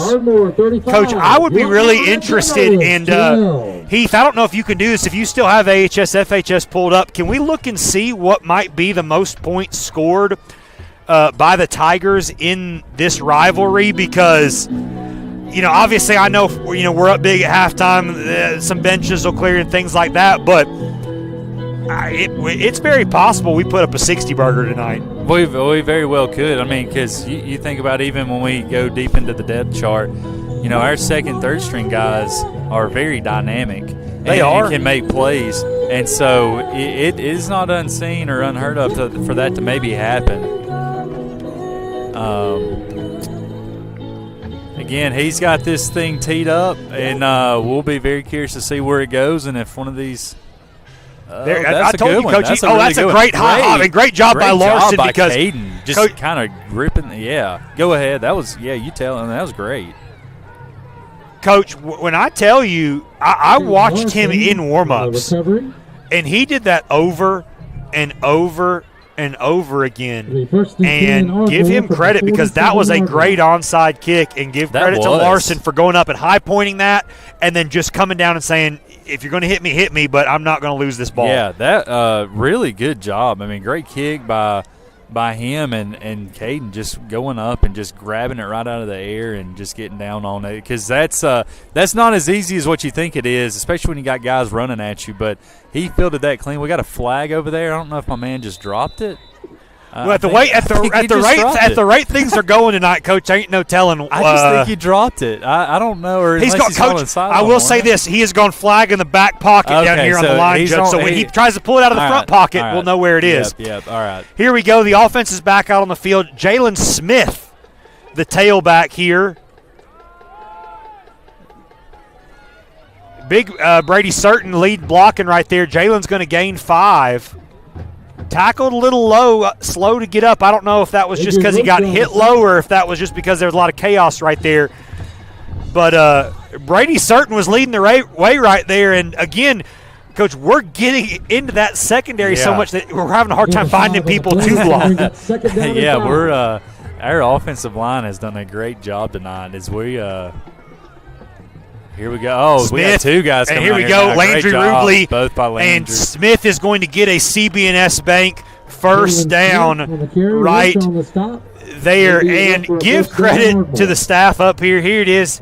Heath Haney has gotten it for us. 53 points. 53 points was the most scored by the Tigers to their 12. So, Coach, you reverse 35. I mean, we're there, right? I mean, look, at the rate that we're going and how successful we've been, I believe I feel confident that we will get in the end zone one more time before the half ends, and that'll put us at 42. Coach, and we get the ball back. Just remember that. Oh, and we may Jalen, great job. Oh, great job by Jalen. Taking down number 2, Cooper Wales, for a CB&S Bank first down. There's the two of our admins on the. We saw him for a brief second. Coach Jordan Angus, Coach Stephen Ball. Yes, sir. Man, look at them right now. They're just. I bet our fearless leaders. I bet they are looking forward to a Friday Halloween post-football game. I heard a rumor today in an email. There's a potato bar tomorrow. There is a potato bar. O'Donnell, I can only imagine what you're about to put on that potato. But let's look at this replay here real quick. Jalen lays the boom right there to Cooper Wales. And honestly, if Jalen wasn't wearing an undershirt right there, I think he's marching on into the end zone here. Feed him the rock. The old Mark Ingram celebration. There's Jack Rush. Jack, senior night. There he is. Jack is in the end zone, Coach. There's a touchdown for the senior Jack Rush. And like we said earlier, Jack, he can move it. And we are good for him. Senior last game for a North Alabama Bank touchdown. And we are now 1 point away from being up 42-12 with 1:59. And at the rate that they pass the ball, it is not we could get it. We got 2 timeouts. We very well could get the ball back and score one more time. Snyder snap, good. Hold by Larson, good. Alejandro's kick is good. And, Coach, not that we're not going to critique the referees, but we're not even holding up good on the extra points. I'd like to talk to the Limestone County Football Referees Association, because right now my man is stealing money. You're getting me prepped and ready for basketball, because I may or may not talk to him a little bit. Coach. Just a little. Coach, I tell them, hey, guys, we appreciate y'all being here. Yes. We've got some Chick-fil-A's back there for you. Yep. If you want anything to eat, water. Never anything negative. No, sir. No, sir. I can only imagine that. And it's kind of the same way with me on the baseball field. I agree with just about every call that the umpires make. And the check swings and everything, they're always correct. Yes, sir. Yes, sir. So here we go. Alejandro is going to kick. Be interesting. He did go deep. I mean, to open the game, he kicked deep. He's not going deep here. Gooch with the catch. He gets to the outside. Gavin McCorkle. There he is. Gavin McCorkle. Oh, interesting right here. Okay. And Caden Hazelwood. Gooch on the kickoff return. Caden Hazelwood and one Ethan Williams. They talking about their what they were going to eat at Waffle House tonight? They were, Coach. I think he was inviting him. I heard that Pizza on Main stays open late after the game. They do. So that might be. I think they do the games. I think they stream the games. They stream the. So are they listening to us right now? They very well may be. Appreciate them. Hey, they are basketball. They are sponsors of the Ardmore basketball program. They do a lot with us. We appreciate them. They are. They were probably talking about what they were going to get. A lot of good post game specials. Shameless plug right here. Shameless plug. If y'all do a pizza buffet, Coach O'Donnell and I will come. A lot. A lot. Oh, my goodness. Coach, Dayton Brummett, he saw Bardos' pass going nowhere, and I think it surprised him that everybody stopped that he didn't actually go for the ball right there. You know, he knew who was behind him. Well, Coach, and he knew. He thought maybe Logan would go friendly fire. It could be a white jersey. He took friendly fire this year. He said, I don't want Logan to take me out game 10. I've had it enough this year. Yes, sir. Here we go. Second down. Handoff goes to Gooch. Tackle made right there by number 32, Braden McKnight, and Xavion Hawthorne and Owen Burgess come together and say, isn't this a pitchfork in the middle of the field? It's nice. Yes. And I think Xavion said, I do like the color red when it's not football season. Yes. And, I think he may have talked about some of the good appetizers they have up there at Pizza on Main. Yes, sir. So I think that's what it was. I don't think it was anything other than that. It wasn't. And I think Xavion was saying, listen, if you get this much, I kind of flexed on, it takes this much to carry pizza out of there. Yeah, they're so big. Like, you just have to. Yeah. And, hey, they're slowing it down right here. I think they're just going to try to get into halftime. I thought we might be able to have a chance. Well, they're going to call timeout, but it's interesting. This is third down, Coach. With less than a minute remaining. I get why Coach Snyder is not calling timeouts right here up 30. I mean, there is some coaching etiquette that comes into play right here. But if I'm Coach Schrank for Elkmont, we're getting the ball back. So if you're not moving fast and trying to score right here, we're going to come out after the half. And the way we're going, we're scoring. I mean, we're 6 for 6 offensively. And to be honest with you, it could be 43 to 12 right here. But, again, a phantom incompletion out there. And, here we are, 54.5 seconds to go. But really a great night of football. We were a little bit worried. It is a cold night. Us up here on top of the press box, the wind is not. It's not crazy up here. But I'll be honest with you. About midway through the first, I lost feeling in my feet. Did you? But yes, other than that, hey, I mean, I'm warm. I'm layered up. I felt like I was. I've got a long sleeve sweatshirt, vest, jacket, head toboggan. I'm going to do my very best not to be cold. Yes, sir. And it will be interesting right here because I think if I'm Coach Snyder right here, we get a stop on third down. He may actually call timeout and force them to make a decision here. Yeah. I don't know why. Bardos he's going to look to try to get to the outside, and he is going to be forced out of bounds. Knowing the rate that they no flag. Who's down on the sideline for us? Hey, and is that Pappy? I cannot tell. But numbers, great job by number 95, Bryson Renninger. No, that is Kanzler himself down. Maybe getting his and that was Chelsea behind him. Okay, I thought that was Pappy that had gone down, Coach, and thankfully not. But I think Chelsea managed to get to the fence. But it is fourth down and 3. Great job by 95. I know I said that a minute ago, but we'll give him one that they're really talking about for next year could hopefully come on and play some big downs. Number 95, Bryson Renninger. Yes, sir. And here we go.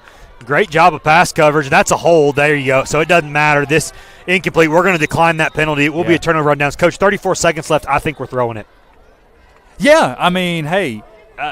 Why not? I mean, it's, so they're calling on them. They did. It was, Coach. Nice. It was a hold on them. We declined it. So 34 seconds. Ardmore Telephone Company turnover. And, hey, and we really don't have to throw a home run. I mean, the way we got two timeouts. I mean, two timeouts. Ran the ball, you could probably get down there in two or three plays. And great job right there with the pressure by Gavin McCorkle, first-year guy out playing football, playing on the defensive line or outside linebacker right there.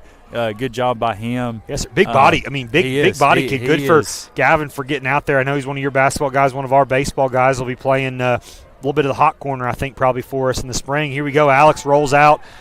And, Alex, Coach, there's the arm talent we talk about all the time. And, I mean, it doesn't hurt anybody because, again, it brings up second down. But, I mean, King's got all the arm talent in the world. That's what you tell them. You throw it to where only your guy can get it. When you're throwing a corner or something like that, throw it to where only your guy can get it.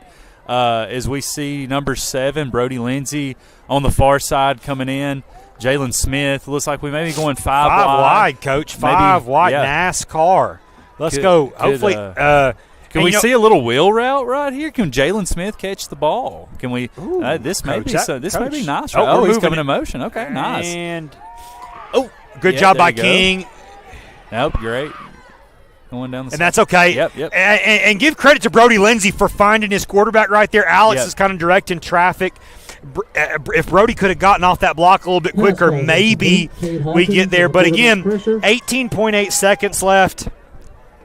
You know, and Alex does a really good job of keeping plays alive and really just rolling with his head up, and just until the very last second, you know, he keeps it alive and does really well of doing that, as we see number 8, Tyler McKnight, coming on the field right here. Coach, it looks like we're going to go, too wide to the left with maybe a linebacker and maybe two linebackers, or not two linebackers, sorry, two tight ends. Two tight end kind of set right here. And there we go. We are going to hand the ball off. Jalen's going to follow his block. He's down, and, Coach, that might take us into on the stop.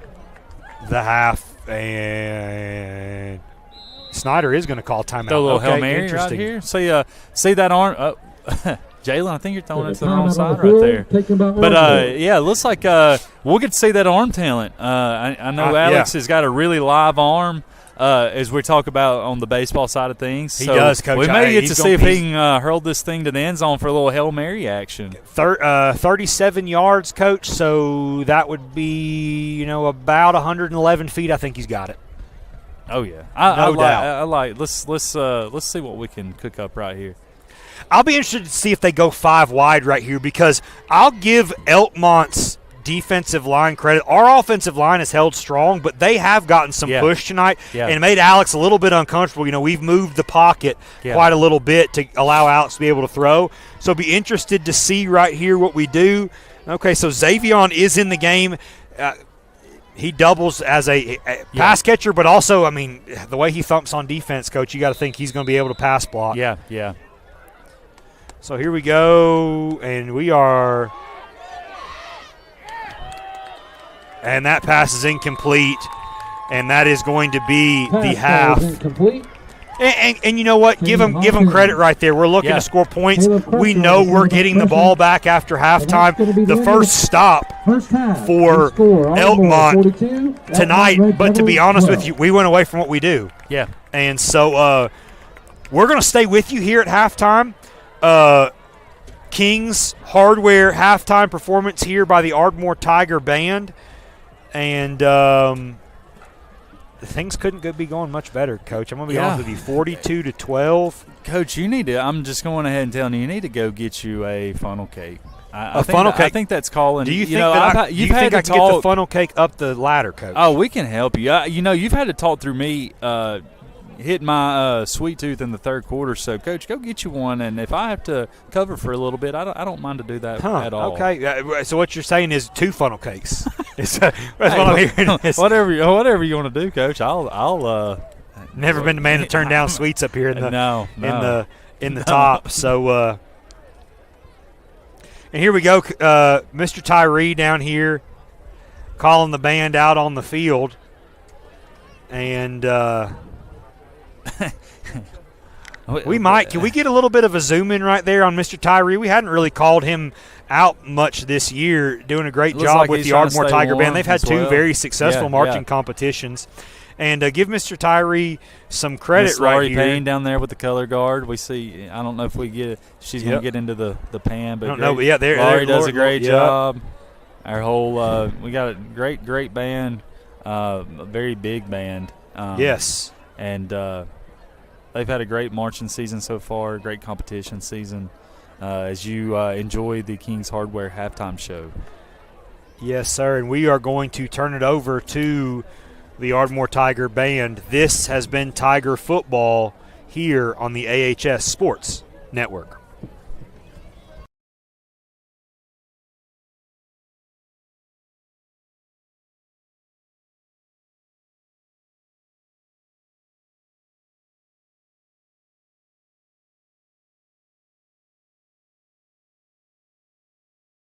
Beethoven, Chuck Berry, Led Zeppelin, Tchaikovsky, and AC/DC, taking the drive of rock and the elegance of classical music.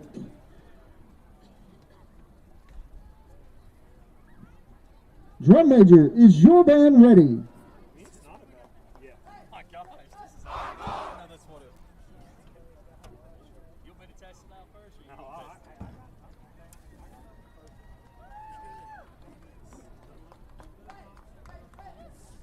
And now, under the field direction of Drum Major Mason Lee, the pride of the state line.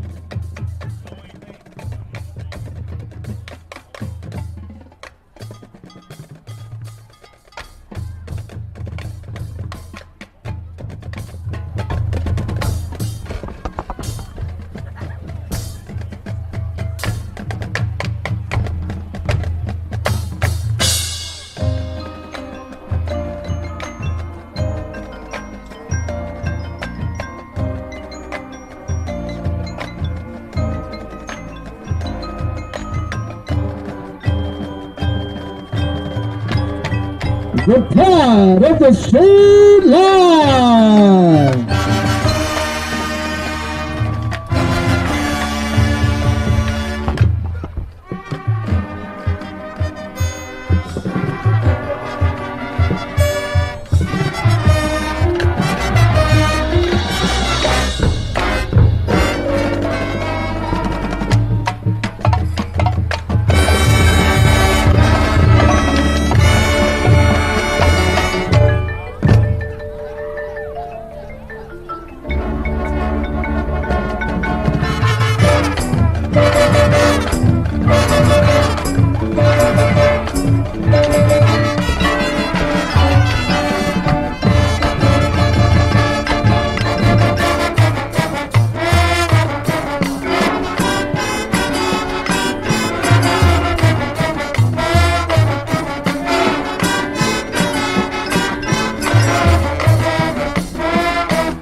the pride of the state line. The pride of the state line is under the direction of Zach Tyree and Stephen Cook. Our color guard sponsor is Laurie Payne. Our percussion instructor is John Coppett. We'd like to thank each faculty member, staff member, and all of our band parents and grandparents for their continued support over this wonderful 2025 year.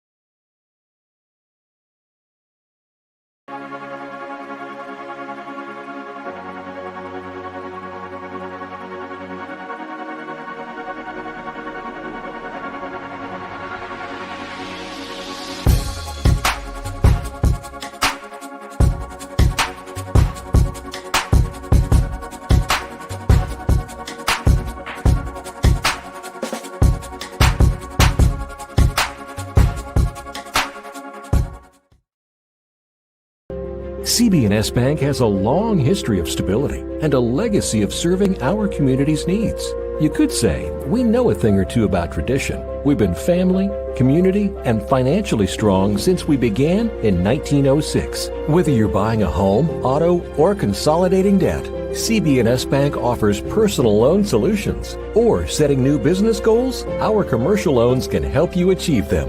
At CB&S Bank, we're here for all of your banking needs. Caution. The temperature isn't the only thing soaring this summer.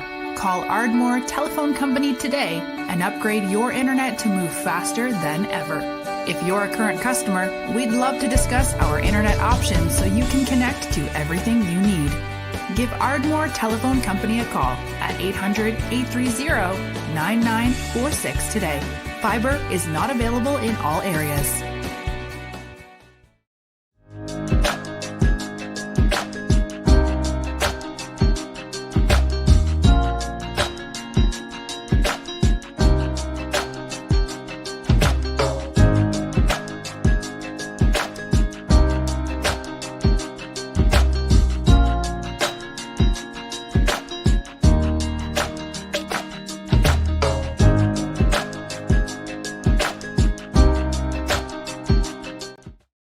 First National Bank is a name everyone in the community will recognize.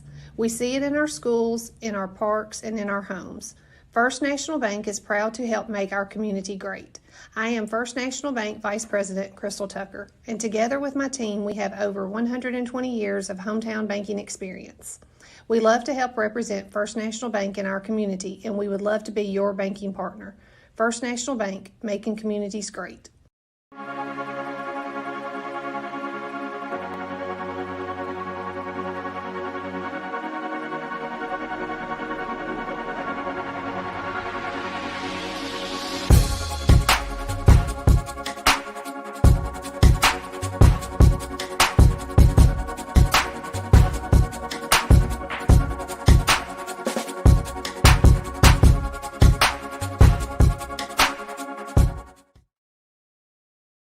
CB&S Bank has a long history of stability and a legacy of serving our community's needs. You could say we know a thing or two about tradition. We've been family, community, and financially strong since we began in 1906. Whether you're buying a home, auto, or consolidating debt, CB&S Bank offers personal loan solutions. Or setting new business goals, our commercial loans can help you achieve them.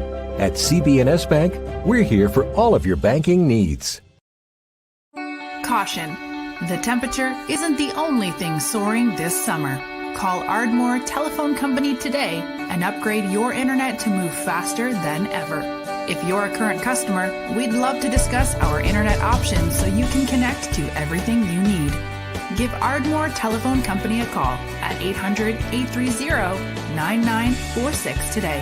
Fiber is not available in all areas.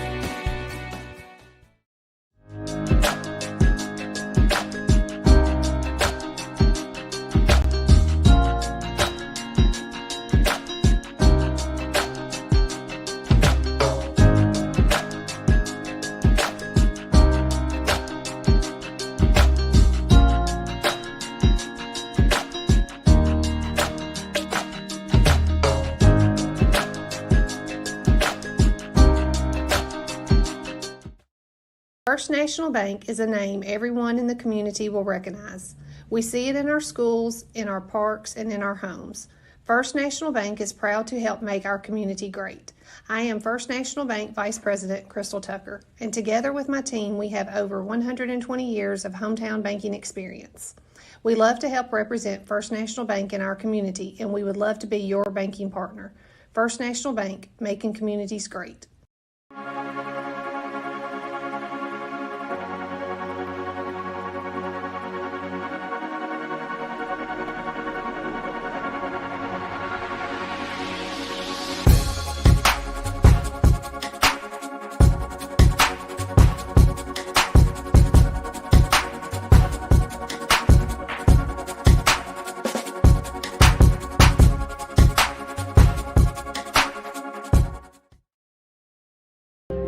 CB&S Bank has a long history of stability and a legacy of serving our community's needs.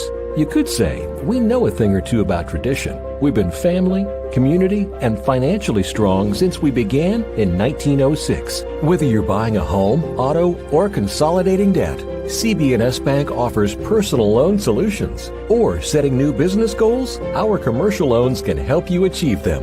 At CB&S Bank, we're here for all of your banking needs. Caution. The temperature isn't the only thing soaring this summer. Call Ardmore Telephone Company today and upgrade your internet to move faster than ever. If you're a current customer, we'd love to discuss our internet options so you can connect to everything you need. Give Ardmore Telephone Company a call at 800-830-9946 today. Fiber is not available in all areas.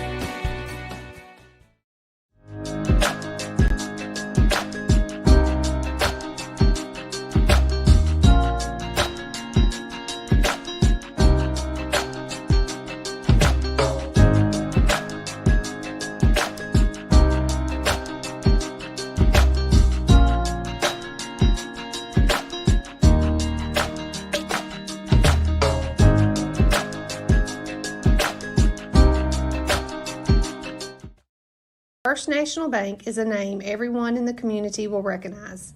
We see it in our schools, in our parks, and in our homes. First National Bank is proud to help make our community great. I am First National Bank Vice President Crystal Tucker, and together with my team, we have over 120 years of hometown banking experience. We love to help represent First National Bank in our community, and we would love to be your banking partner. First National Bank, making communities great.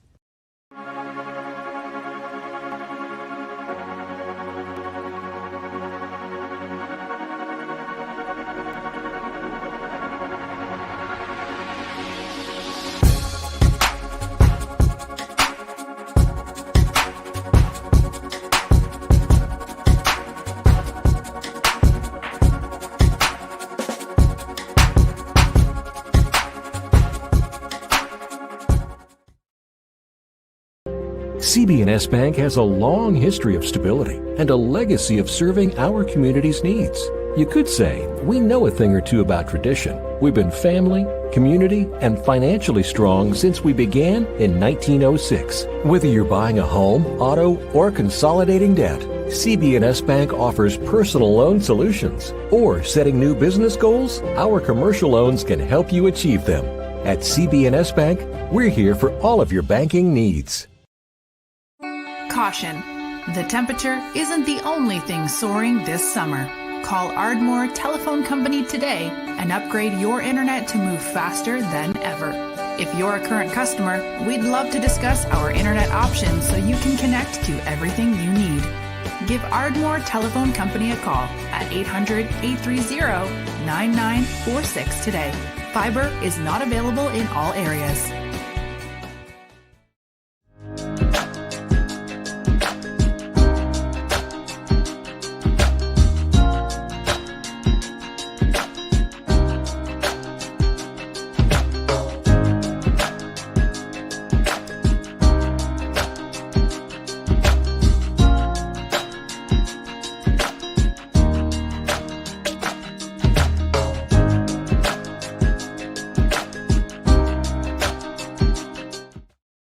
First National Bank is a name everyone in the community will recognize.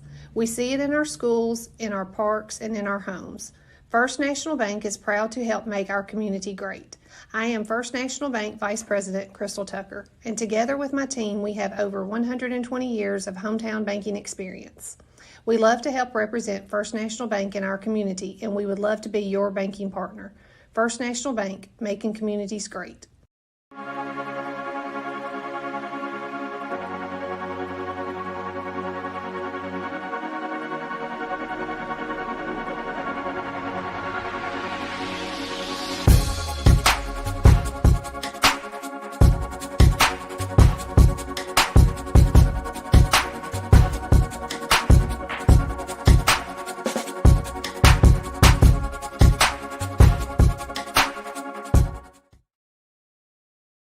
CB&S Bank has a long history of stability and a legacy of serving our community's needs.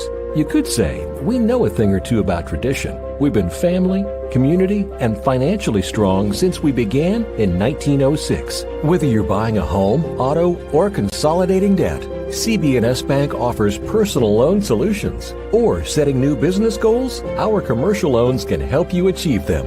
At CB&S Bank, we're here for all of your banking needs. Caution. The temperature isn't the only thing soaring this summer. Call Ardmore Telephone Company today and upgrade your internet to move faster than ever. If you're a current customer, we'd love to discuss our internet options so you can connect to everything you need. Give Ardmore Telephone Company a call at 800-830-9946 today. Fiber is not available in all areas.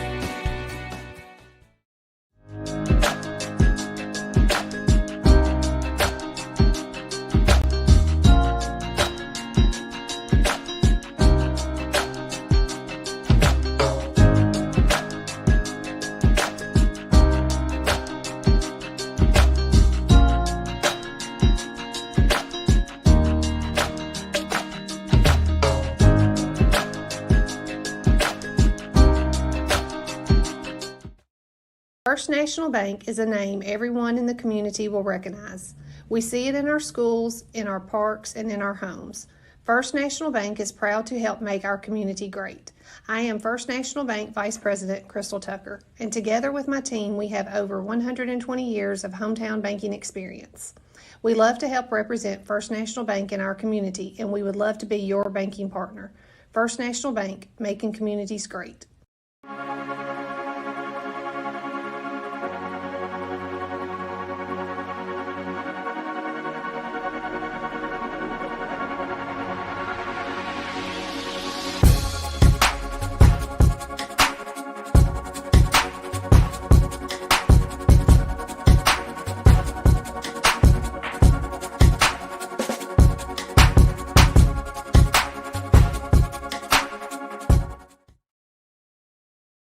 CB&S Bank has a long history of stability and a legacy of serving our community's needs. You could say we know a thing or two about tradition. We've been family, community, and financially strong since we began in 1906. Whether you're buying a home, auto, or consolidating debt, CB&S Bank offers personal loan solutions. Or setting new business goals, our commercial loans can help you achieve them. At CB&S Bank, we're here for all of your banking needs. Caution. The temperature isn't the only thing soaring this summer. Call Ardmore Telephone Company today and upgrade your internet to move faster than ever. If you're a current customer, we'd love to discuss our internet options so you can connect to everything you need. Give Ardmore Telephone Company a call at 800-830.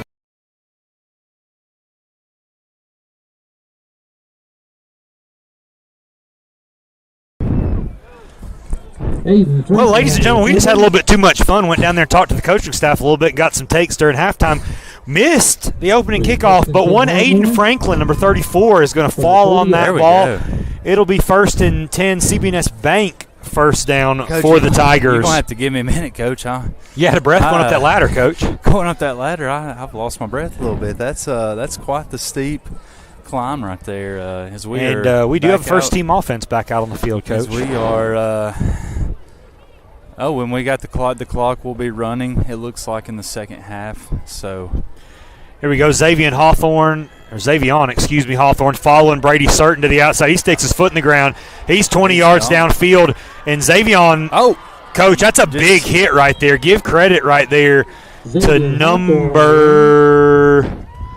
that's number 12. That looks like one Owen Burgess with the big hit to force Xavion out of bounds. We've got Brody Lindsay and Judah Wise in the game on the far side over there. Xavion in the backfield. Coach, I know we didn't ask what was going on with Javion at halftime, but it does look like we're going to get a steady dose of Jalen and Xavion here out probably. Judah Wise with the reception. First reception for Judah this year, and Judah's going to get out of bounds. He about scooted out and got up the field even more. And that is going to be a CB&S Bank first down right there. Good to see Judah Wise getting the reception tonight. Great job. Turning the corner, getting upfield. And, hey, we're not 2 minutes in, and we are hitting the red zone, looking to add to the point total and creep closer to what we said was the most points in Ardmore history, being, I think we said 50.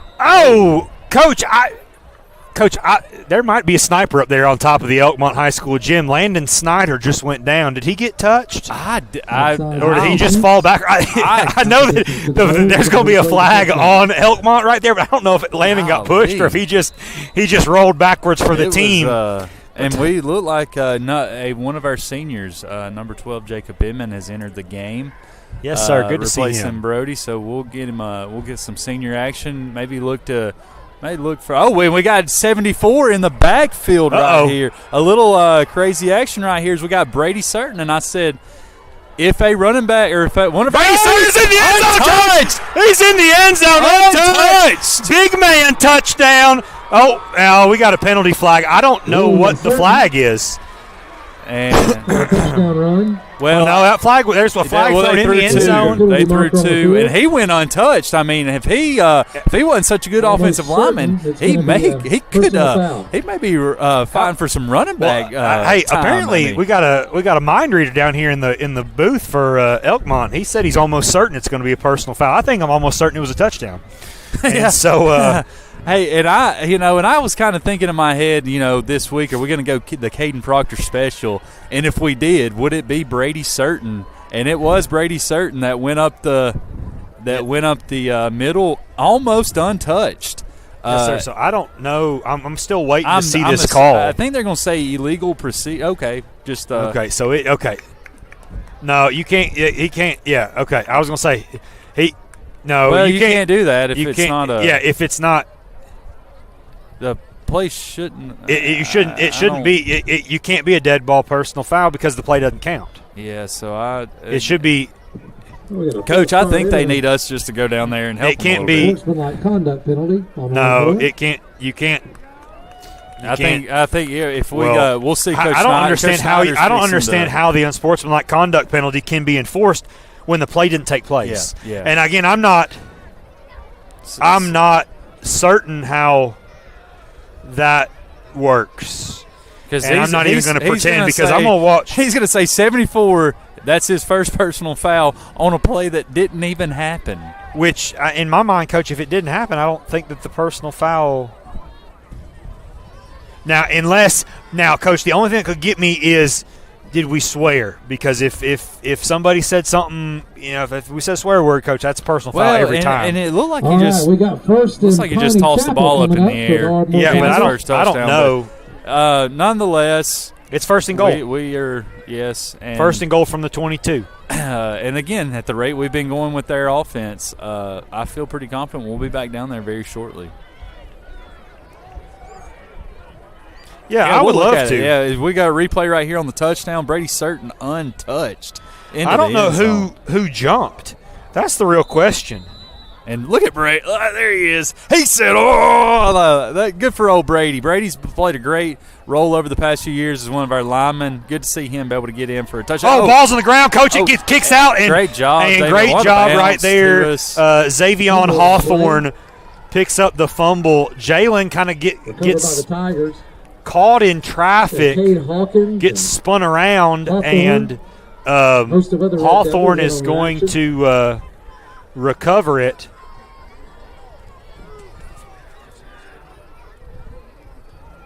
McKnight coming back in the game. But, yeah, we got a running clock, Coach. It's 6:25 and rolling right here. Ooh, buddy. The scoring title might be in jeopardy right here. It could be. Coach, I may be in bed before. I may still be able to get in bed before 10 o'clock. You won't do it, Coach? Judah Wise, Coach. He's down, but but that's only second down. So Judah Wise cuts the distance in half right there, gives us 3rd and goal from the 11. The whole playbook's at your disposal right there. Give credit to Coach Wales and Coach Snyder, but good job, Judah Wise. Just kind of finding the soft spot in some zone coverage right there. And man, if that knee doesn't hit the ground on the completion, he is. He could be in the end zone for a touchdown right here. Here we go. King's going to roll to his right. He's going to look, and there he is, Caden Hazelwood for an Ardmore Tiger North Alabama Bank touchdown. Great job. And, again, we've really talked about Caden and how he's come on. And, again, just showing his great job right there by Caden. Great pass by Alex. I do believe – we will say that connection a few times next year, Coach. I think so, I feel Coach. very confident I really do. And, Coach, while we're on that subject, I hate to start looking ahead to next year, but with the game the way it is, we got some time to kill. So let's look at this replay here real quick. Here you go. King's going to roll left. He directs Hazelwood, and right there, boom, there he is, Hazelwood for the touchdown. But, Coach, let's talk about it. So we are going to lose 4 out of our 5 offensive line starters. We're going to lose what tonight was our starting tight end in Tyler McKnight. We're going to lose our fullback in Jack Rush. But when you look at your offensive skill players, center, Landon will be back. Your quarterback, Alex, will be back. Both your starting wideouts will be back, and your top 3 rushers are back. So, the question for Coach Snyder is going to be, can he fill in that offensive line? I'm assuming we're probably going to see number 77, Landon Combs, out there on offensive line. We're going to see the young Jaston Riddle out there on the offensive line. I would assume Alejandro's kick is caught at the 20 – or excuse me, at the 35-yard line. Kanzler stops him, and it'll be 1st and 10 for the Red Devils. I don't want to speculate on who will be out there. We have to think by what we saw in rotation this year. That's who it's going to be.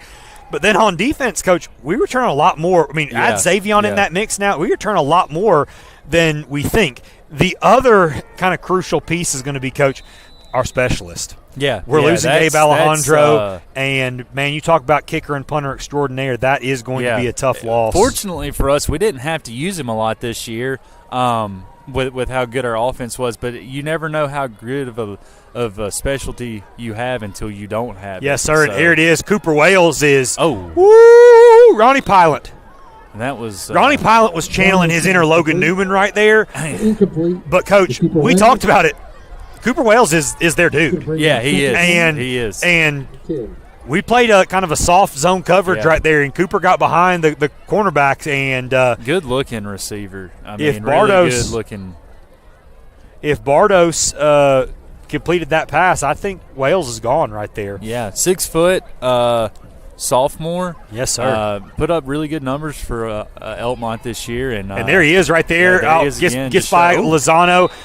Great hit right there by Xavion Hawthorne with the tackle. A little bit of friendly fire right there between Caden Kyle and Braden McKnight, but it is a Red Devil first down at the 47-yard line. So 49-12, 3:49 clock rolling here in the second half as we are up big against the Red Devils. Chasing 4 points, Coach. Chasing 4 points to break that scoring record against Elkmont for a single game. Bardos hands the ball off right here to Gooch, and there it is. Big bear hug right there by Aiden Ellis. Brought down to the line of scrimmage, brings up second down and 10. But, going back to looking into next year, like we talked about, our top three tacklers return next year. Again, the guy that leads the team in interceptions, Ronnie Pilot, will be back. And as we we'll go through this play. You see Colt McCormick. Bardos' pass is complete to Amick. Tackle made by Dayton Bromett. Coach, real quick, I know that we're about to kind of I don't mean to cut you off. Let's run through our championship sponsors real quick, Coach. Wesco Inc., Ardmore Auto, Douthit Construction, Ruderman, Woody Anderson Ford, Elite Sanitation, Jarrett Walker Construction, Butler Realty, North Alabama Bank, Markley Insurance, First National Bank, Ardmore Cabinet, and Fowler Auction. We appreciate all that you guys do in sponsoring the 2025 football season. Great coverage right there by Dayton Bromett, but just a strong catch by Jackson Amick. And Bardos and the Red Devils are still throwing it all over the yard here with 2:21 to go in the game. Coach, a lot of smiles out of the coaching staff when we saw him down there at halftime, and rightfully so. Things have been going well. You know, you hate we take that 5-point loss last week to West Point, which puts us out of the playoffs, but ending the year on a high for these seniors, and you saw it. I mean, right there with Gooch with the carry, tackle made by McKnight. You saw it. Brady Certain gets back there in the backfield to run the ball. And the entire sideline erupts over there. I mean, a senior leader for this team, obviously big deal, but just the joy, the contagious joy that we're seeing from that group over there. Still playing hard and supporting hard here. Yeah, so really, really happy for Brady right there. Hate that it was kind of wiped off, but still can't wipe the memory away from what he did. Is our great coverage right there. Great job by Xavier. Wow, what a catch right there by Owen Burgess. That was a great I'll give Caden Kyle credit. That was a slow developing play, and it's a long time to stay in coverage. So the other big thing here, and Coach, we're at 1:19 to go. They're going to go for 2. But, like you said, that great throw and catch right there. And Caden was in good position. The guy made a play. It's 49-18. We rolling him out. Here we go. Bardos' pass is incomplete. Great job. Kanzler in the backfield, too. So 49-18, 1:19 to go in the third quarter. Limestone Creek Accounting. And, Coach, the Gin House. Chris Carpenter. You know, you and I have a pretty easy job up here. We get the pleasure of just standing up here and talking. But we couldn't do this job if it wasn't for really the hard workers here at the Ardmore Sports Network. And, Coach, I know that you've done a good job of thanking them throughout the year. Heath is kind of our director of operations up here in our ear. He leads us. He leads us where we need to go. Yes, sir. He gets us there. Sometimes he tells us to shut up in our ear. I'm going to be honest with you. He has before. Or he's told O'Donnell – actually, let me take that back. He's not said shut up. He's told O'Donnell to put down the sweets and start talking. Cornell is taking way too long to get his point across. But thank you, Heath, for letting us be up here with you guys, and great job by Caden Larson to field that ball at the 48-yard line. He's actually up here with us tonight. He's not normally up here with us, but Cody Green and Kelly Haney as well do a lot. I mean, Cody, I've never seen him. He's always running, doing something. And he puts a lot into this, so we appreciate both Kelly, who does the camera operations, and Cody, who does camera as well. And when we tell you, they literally they do everything, and we just talk. They've got it set up when we get here, and they just do so much. And then at our home games, another one that's in our ear that does a really good job is Matt Randolph, who does the tech. And Aaron Randolph, his son, is our graphics operator. And you hear us and you see us, but we have a big team, and that is not just us talking, but they do all the behind-the-scenes stuff. And you see this at home. You see the graphics. You see the camera angles. This is top-notch stuff. And to be able to get this on a high school game, you would think you're watching a college game. Yes, sir. And Jalen Smith with a great run right there. Picks up a CB&S Bank first down. Then he runs out of bounds right there after a gain of 9. So that is the end of the third quarter, Coach. And I think it's safe to assume that we are going to go for that scoring record. I believe. So Be interested to see. Opportunity to thank our silver sponsors, Barnett and Swan. See what we do right here. But, Coach, I'm going to bet that you will be in bed before 10 o'clock. Yeah, hey, and I'll take it. Those early morning practices have kind of been catching up to the old guy right here. I'm not old, but it makes me feel a little I'm just old. thankful that your voice is still here by Thursday, Coach. We're what is this, week two, kind of at point half, and your voice has not gone yet. So great job on the hot tea and lemon regimen like I've been doing to keep our voices in prime shape for these Thursday night games. I'll tell you this, too, another tidbit, a little O'Donnell fun fact as well. I believe the OC on the team that scored the most points against Elkmont from Ardmore, I think the OC was one. Athletic director Jordan Angus. Coach Jordan Angus. Now, Coach, rumor on the street was when that game took place, allegedly, there are allegations out here that in Elkmont, Alabama, they played on the surface of the sun. They said you could fry eggs, fry bacon, anything on the surface. They said it was so hot. 12 o'clock noon kick on a Saturday. It was the balmy one. Early. They had water. I heard they had water everywhere, and that it was free. And but yeah, that was another little fact we heard tonight. As Jalen's bouncing it out. He's up. Burgess goes to the tackle. He is going to get a CB&S Bank first down. He is down to the 24-yard line, and we are still running, Coach. So, yeah, we will be 12 minutes. I mean, obviously it stops on a touchdown extra point, but otherwise we will run this game out. Coach, man, what a way to end the year. Yeah. You know, we start the year off really hot. I don't want to say we were humbled. We knew that Fairview, Priceville, Russellville were going to be good. I was a little bit shocked at just how good Priceville and Russellville were. But then some resilience from our guys. We beat Madison County before the bye week. Then we turn around. We beat Lawrence County at Lawrence County. We host East, beat them second year in a row after not beating them for many, many years. And then – you know, we're in the game last week. A play here, a play there. Give credit to Alex right there for not taking any unnecessary hits, getting out of bounds after about a gain of 6. Alex King on the run. But, I mean, we're in the game down there at West Point, and that's all you can ask. I mean, and it felt like a playoff atmosphere last week down at West Point.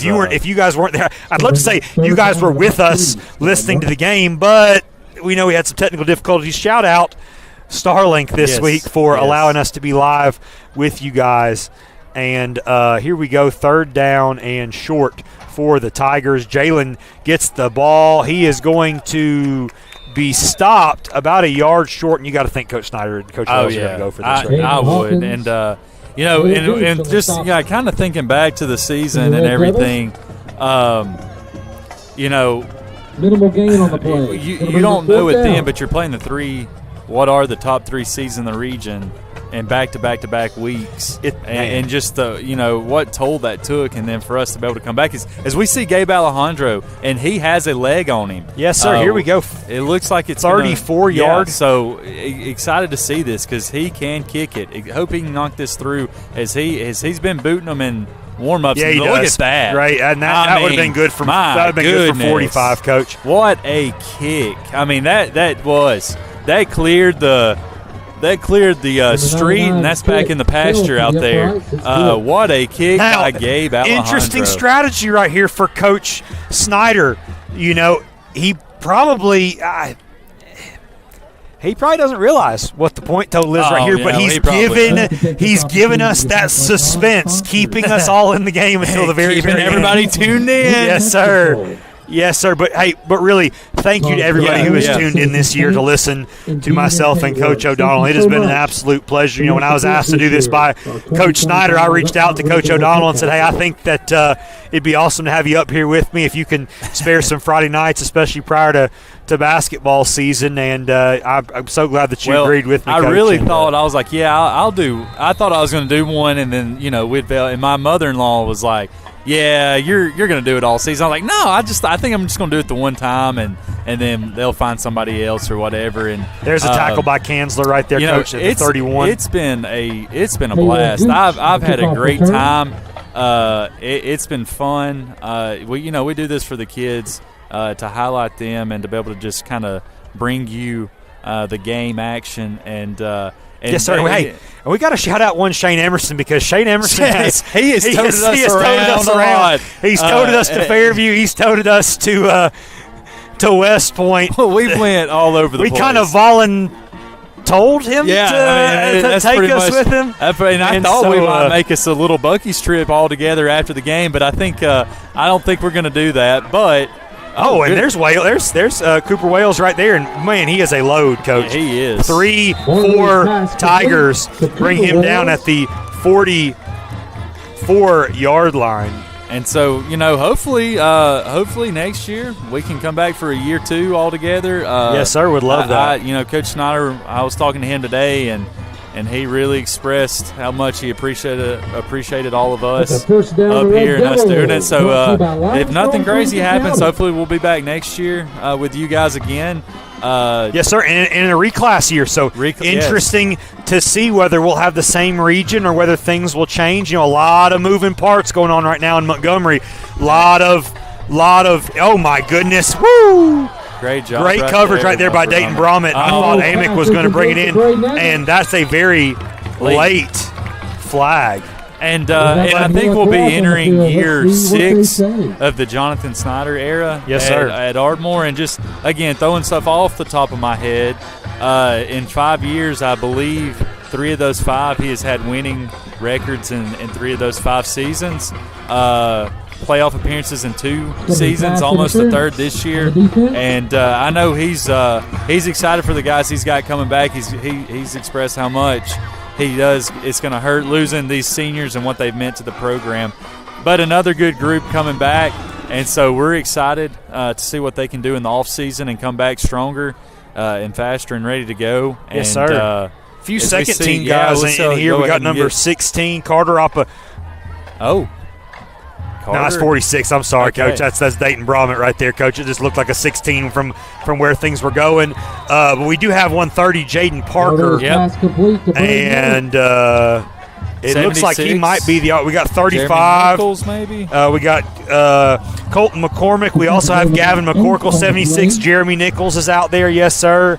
Otherwise, and I think Colton McCormick, that's going to be another guy along that defensive line next year that we look to be able to see probably next year some more. And again, a lot of guys that'll be coming back, and really excited to see what they can do over the next couple years. That's a great job. That fumble. And Gooch is going to fall on it right there. Good job, Colton McCormick. And that's going to bring up 3rd down right here. So you got to assume it's 4-down territory the rest of the way out. May pick up some points late here for Elkmont, but 3rd down, Red Devils. Coach, we may have a shot to break it. Hey, look, we got some anticipation building right here as we're under 6:40 left. Elkmont is driving. Asriel. We're gonna have to get him tomorrow. Yeah, I will, Coach. I got him in ACT prep 3rd block, we're gonna have to conversations will be had. Hit him too close to the hands. I think that's what it was, Coach. I kind of got a look today. He was walking with his girlfriend, and I told her, I said, hey, I need you to scoot over for me. I need to talk to young AZ about tonight. May try to get an interview with him, see what he's thinking on tonight. And she kind of gave me the look, and I dropped back a little bit, but I did tell him good luck. And Asriel, just a good kid, a fun kid, hard worker. Look at him right there. Strecking right there. And great. Logan Newman. There he is. Logan Newman. And for them, Cooper Wells, who is he's reeled in a lot of pass catches tonight. Yeah, Coach, I'm going to be honest with you. He's probably I see why he averages 100 yards. And good on Logan Newman, because I thought that was going to be a penalty flag, but I think our judge, who was on this side, has moved to the other side, and he may have forgotten it's in his back pocket. And Coach Jones is not one to really to talk, but he said, y'all got to cut him some slack. And Coach Jones, I said at halftime, I said, Coach, give me a few more tidbits for the second half right here, and he kind of gave his little cackle and kind of kept on. But we really enjoyed Coach Jones and talking to him. And we're under 5 minutes, so are getting to be under Coach, 5. But you want to know what? We have the leg of Gabe Alejandro if it needed to happen. We have a walk-off. walk-off field goal to score the most points in the Ardmore-Elkmont Ardmore side of the rivalry history. Oh, here he comes right there. Oh, and Bardos is going to get close. We got a fumble into the end zone. That's going to be a touchback. And that's going to be a touchback. touchback. It is. No, he called it. Oh, no. They called it a touchdown on the field. Oh, wow. No. And I guarantee you our great team up here will have the replay, and it will show that he did drop the ball out. I know you went on it all night. Let's go ahead and we didn't know the officials were going to make it work like Let's this. go ahead and cue that. My goodness, I definitely don't think he was in right there. Cue that up. Here we go. Let's go to replay right here. And, no. I don't think he was in. I think my man right here. Oh, God. We're going to get into slow-mo. Give us a second to get this. Give us a second right here. Coach, while we're on that subject, let's talk about our man over there. If you remember that 2-point conversion attempt that was not a 2-point, Kyle Lee Azrael. Yeah, that's 2 in a row. Hey, if you remember that 2-point conversion, that wasn't a 2-point conversion. According to Coach Snyder, it was incomplete. Oh, here we go. This 2-point conversion. And here it is, and the score. The score inbounds, good, and incomplete. I don't think so. Do we still have that cut from the touchdown run, real quick? We said, Heath, it's game 10. It's the last game. We're really gonna make you work tonight. But here we go. So we're gonna slow it down right here, and the 5-yard line, the 4, the 3. 2, and the ball's coming out, and he barely falls in the end zone, so he's definitely out by a lot. Great job catching that, guys. And we fell on him. He's blowing. I mean, and you know, we got 2 guys flying on it right here, and wow. Here we go, Coach. Onside kick. Let's see. I guess the only 2 people that can get paid to be wrong are meteorologists and football officials. Yes, sir. Yes, sir.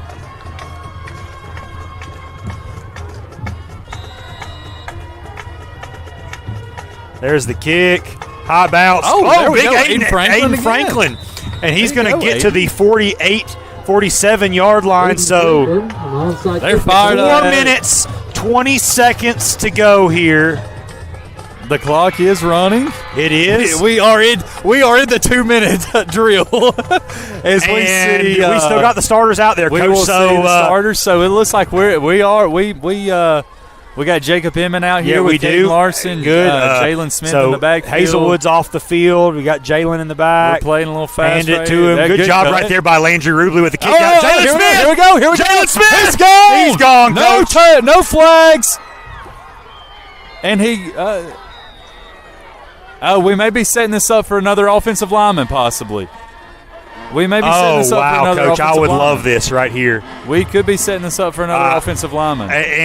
And Coach, I'm going to be honest with you. I'd love to know. Did he call a touchdown? Did he just assume we scored and call a touchdown? No, Coach, I don't know what. Okay, we got big 74 again, Brady Certain. Okay. Can we see a fake handoff and a pass, though? What? Or are we just going to run it? We may just run it right up the middle with him. Come on, Brady. We got a guy blowing a whistle. All right. Coach Snyder was running down to call timeout. Okay. I don't know the conversation between Coach Wales and Coach Snyder, but I can only imagine the earful that these gentlemen are about to – these gentlemen, not the referees. I'm talking about this crew's going to do, because I'm pretty sure that they told Brady he was going to get a run. Here and okay, that's good. Like we were like, he goes very anticlimactic, and he goes out of bounds. So, yeah, this is an interesting. This is a very interesting take right here, because I did not see a play called in from the sideline, which makes me go, may have been predetermined right here. Yeah, they may have talked through this. little rogue one action right here by the. We get the timeout. He did shake off the first defender. And again, we are at 3:06 left in the fourth quarter, and very much the most points in the Ardmore side of the Ardmore-Elkmont rivalry is still up for a break. Yes, sir. And I'm going to give him this. In the words of Chris Berman, that was a little bit of bumbly, a little bit of stumbly, and I thought he was going to get in the end zone. Yeah, and I that was very good on Jalen if that was what it was to go out I of don't know if bounds. that was what was called. I don't know. I mean, I would like to think that we could kneel this out if we wanted to, but I really don't think you can. I mean, no, I mean, so, I think. But Coach, we do have that. We do have that option though. The old walk-off Gabe Alejandro field goal. That would be awesome. That would be awesome. Coach, they're running it again. Certain is in the backfield. I love it. He's got 4 downs to do it. And look at him go. There he is, Coach. He's getting it. He in. only needs one. He only He's needs in. one. He only needs one down to get into the end zone for a North Alabama Bank Ardmore Tiger touchdown with a little bit of history. Coach. He's good for at least a personal foul penalty, a touchdown try right there. So get him off before he throws a football off into who knows where. And we just threw that ball off the field and hit Coach Snyder. Oh, boy. we have thrown the ball off the field and hit Coach Snyder, and he did not even budge. I like it. He didn't even move. So and my mother-in-law says that in slow motion you could definitely tell that ball was a fumble. So my mother-in-law at home watching, I think both her and my mom in Boaz, Alabama, is watching the broadcast. So we will see a replay right here of Brady Certan's first career touchdown. And give credit to Tyler McKnight. Seals off the block. Look at him get in there. Rubley, and he just falls forward. I mean, he's obviously been taking a page out of Jalen and Javian's book right there. You think he secretly just runs it in practice, but he's such a good offensive lineman. They say, hey, listen, we need you on the offensive line. We don't need you running the ball. Because what is he, two carries, 7 yards, and 2 touchdowns? Well, Coach, we got one called back, but for the love of the game, 2 touchdowns. So I'll give him credit where credit is due, Coach. It is awesome to see him get into the end zone. There were rumors in the hallways that he might be getting some carries tonight. Okay. And Alejandro is going to boot it deep, and Burgess is going to field it inside the 10-yard line. And the tackle's going to be made, again, Coach, number 4, Austin Kanzler. Yeah, and again, man, Austin has really – it's clicked, and he has had a great season. But the second half of the season for him, he's turned into an elite defensive player for us, as you see him coming off the field right there. And he's going to be a guy, him and Azriel and Logan Newman, those 3 guys that we kind of highlighted, they're coming back and returning, and they're going to kind of be the big guys on this defense next year that we're depending on to be able to do what they've done this year. You know, they've had a lot of success, and so looking for that next year as we see some new guys. And there's Caden Wales Kyle. with the Bardos to Wales. Caden Kyle makes a tackle on Wales, Coach. Aiden Franklin out there now. If he's not over 100 yards, Coach, I think they'll try and get him to over 100 yards on this. And he this drive. he's about as sure-handed as they come. He's got a really good connection right there with Reed Bardos, and he kind of knows when he comes out of his route and he gets that head around, he better have his hands up because the ball's coming. So, good on those 2. They've done a really good job. There we go, Gooch with the carry. And, switch up they've right had there. success. When they do decide to run it, they have done a good job of being able to run it a little bit. Again, we'll get a couple other guys. Walker Tiemann in the game, Yep, Coach. Big I was 41, say, Walker Tiemann, number Walker 50. Nathan Claunch, and again, that's 95. Bryson Reniger, 31. Gavin McCorkle there. Looks like number 40, Ben Witt. And there's Burgess. Gavin McCorkle right there with in the coverage. First hit, and then Caden great Kyle. job right there by Caden Kyle, forced him out of bounds. Bardo's pass complete to Good job. And again, Jaden Parker's still out there. And again, the chains are on the move again. they are as the PA. The chains are on the move again. Yes, sir. Here we go. Under a minute left, so now they're fighting the clock right here if they're going to score. Wales is looking for the double move right here, and they're going to throw it to him anyway. And wow, what a catch! That's gotta. He's got to be. He's going to have to be over 100 yards. As coach. He is, and they're going to call a timeout. He's going to call a timeout, and I think rightfully so. Right yeah. I mean, hey, you're going to try to do everything you can to get some touchdowns up on the board, and again, hey, really. This this Elkmont team, they've got some pieces. They've moved the ball well. They've moved the ball well all season. Yeah, and Bardos and Wales are only sophomores, so it'll be interesting to see with them coming back. Obviously, we're very good offensively. To be honest with you, as bad as this sounds, we're the first team they've kept under 70. Yeah, the last 3 games. So defensively, there's some work to be done. You see down there that they just don't have a lot of guys, and so that's the difference between 3A and 5A football. Yeah, it is, and so but they have done a good job of moving the ball tonight, and like you said, and we've said, they've done it all year, and so they're looking to get one more in before the end of the game as they do a reverse flea flicker, and they've got a guy wide open.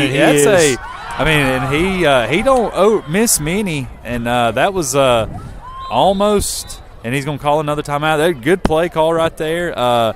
He very rarely, and that really wasn't a miss. It was. No, he just ran out of. He just ran out of real estate. To be honest, and I'll say, Reed is a really good basketball player. Probably look for him to probably be their starting point guard in basketball. Really good athlete, and from everything I've heard from Coach Anderson, the basketball coach, tough kid. I think he may have busted his nose. Got beat up pretty bad this summer in a game, and just said, "Hey, Coach, I'm gonna play. Like I'm good." Speaking of busted noses, Coach, I'm gonna give a shout out to one of our own. Parker Jones. Under the knife Jones today. He did. He's going to look like a whole new man coming back. He's going to be the masked. He'll have to wear a mask. The masked assassin? Yeah, he's going to have to wear a mask. And listen, I don't think a mask can mess up his shot. My man Parker Jones can shoot a basketball. No, sir. So we're praying for him. Talked to his dad a little earlier today. Talked to him before he went into surgery, Parker, and then talked to his dad after. Everything seemed to go well. He's at home resting. Should be back next week or the week after. So well wishes to him as they run a crossing route. Great throw and catch right there as they Wales into the end zone. That's a good throw. That's a long throw. And again, we just talked about he don't miss many, and that one was right on point as they have gotten into the end zone with 13 seconds left, and the score is now 59. Ardmore 59, Elkmont 30, as they will go for 2 yet again. And this is the most times I've seen anybody in a game probably ever really go for 2. Yes, sir. Both teams combined, So.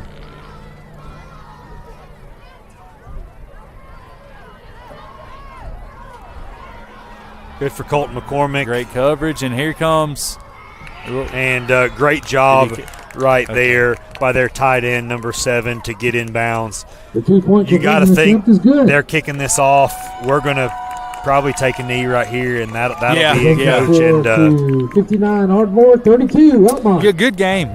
Very entertaining, high scoring. And 91 total points. 91. Coach. My goodness. We ended with fireworks this year. We started with fireworks, scoring a lot of points. We end the year with fireworks, scoring a lot of points. And just like we started the year with a win, we will end the season with a county win over Elkmont. That will improve our record this season to 6-4. Yes, and great job by the team, the staff, our band, cheerleaders, and again our great team up here. Thank you guys for everything, and thank you to our sports network sponsors: North Alabama Bank, King's Hardware, First National Bank, CB&S Bank. If you would like the Ardmore Telephone Company, you would like to be a sponsor of next year, if you've enjoyed hearing the best faces for radio. Oh, they may have fallen on it. Onside kick. In Ardmore, Alabama, both myself and Coach O'Donnell, you are welcome to send a sponsorship email to Ardmore Sports Network, Ardmore Sports Network at gmail.com. And the clock has started back because it's running, and Coach Shrink is out there at the numbers calling timeout as Coach Steiner saying, wind that sucker. And I think they're going to put some time in. No, because the clock should have been. Yeah, okay, there we go. We're good. They're going to call it. Okay. We're going to shake hands. So, again, if you would like to sponsor Ardmore Sports Network for me and Coach O'Donnell to be back with you guys next year. That is Ardmore Sports Network at gmail.com. I'd like to really give credit to this coaching staff because there were a lot of ups and downs this season. They held the team together. They preached their goals early in the year, and they stuck to them. Obviously we didn't reach the playoffs, but they kept all the players bought in. And Coach Snyder, man, three winning seasons in 5 years. Yeah, he's really building something special right here. And being a perennial playoff team is something that Ardmore has really strived to be, and Coach Snyder has really built that. Give credit to him, his staff, defensive coordinator Sean Holt, offensive coordinator Bryant Wales, all of the positional coaches, Josh Walters, the special team coordinator, wide receivers coach Anthony Taylor, running backs Billy Snyder, offensive line Nathan McLaughlin and A.J. Jones, your specialist coach Bryant Wallace, your QB coach Cal George, defensive line coach C.J. Brazel, and the co-defensive line coach is Jaden Walters. Give credit to those guys.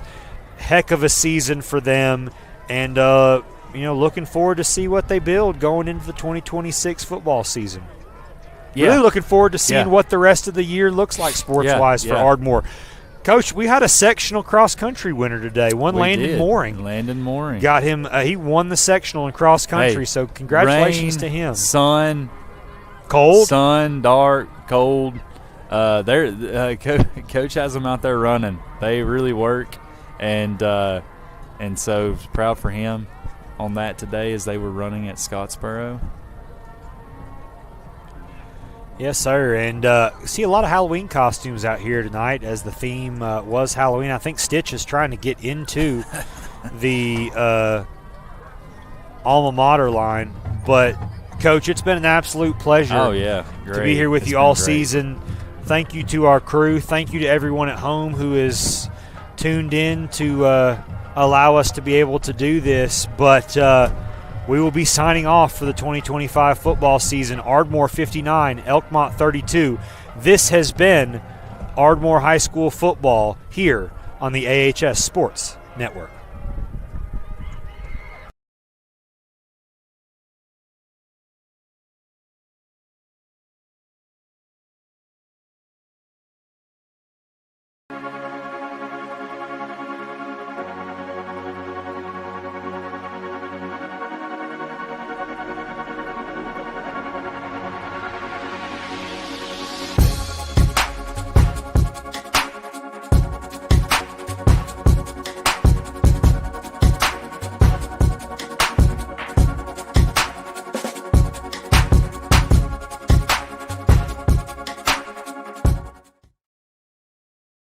CB&S Bank has a long history of stability and a legacy of serving our community's needs. You could say we know a thing or two about tradition. We've been family, community, and financially strong since we began in 1906. Whether you're buying a home, auto, or consolidating debt, CB&S Bank offers personal loan solutions. Or setting new business goals, our commercial loans can help you achieve them. At CB&S Bank, we're here for all of your banking needs. Caution. The temperature isn't the only thing soaring this summer. Call Ardmore Telephone Company today and upgrade your internet to move faster than ever. If you're a current customer, we'd love to discuss our internet options so you can connect to everything you need. Give Ardmore Telephone Company a call at 800-830-9946 today. Fiber is not available in all areas.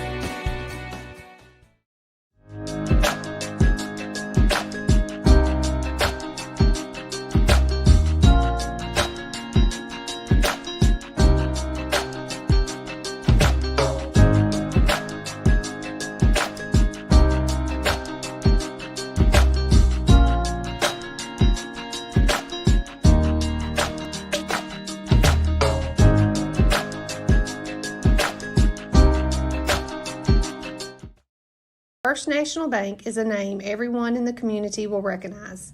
We see it in our schools, in our parks, and in our homes. First National Bank is proud to help make our community great. I am First National Bank Vice President Crystal Tucker, and together with my team, we have over 120 years of hometown banking experience. We love to help represent First National Bank in our community, and we would love to be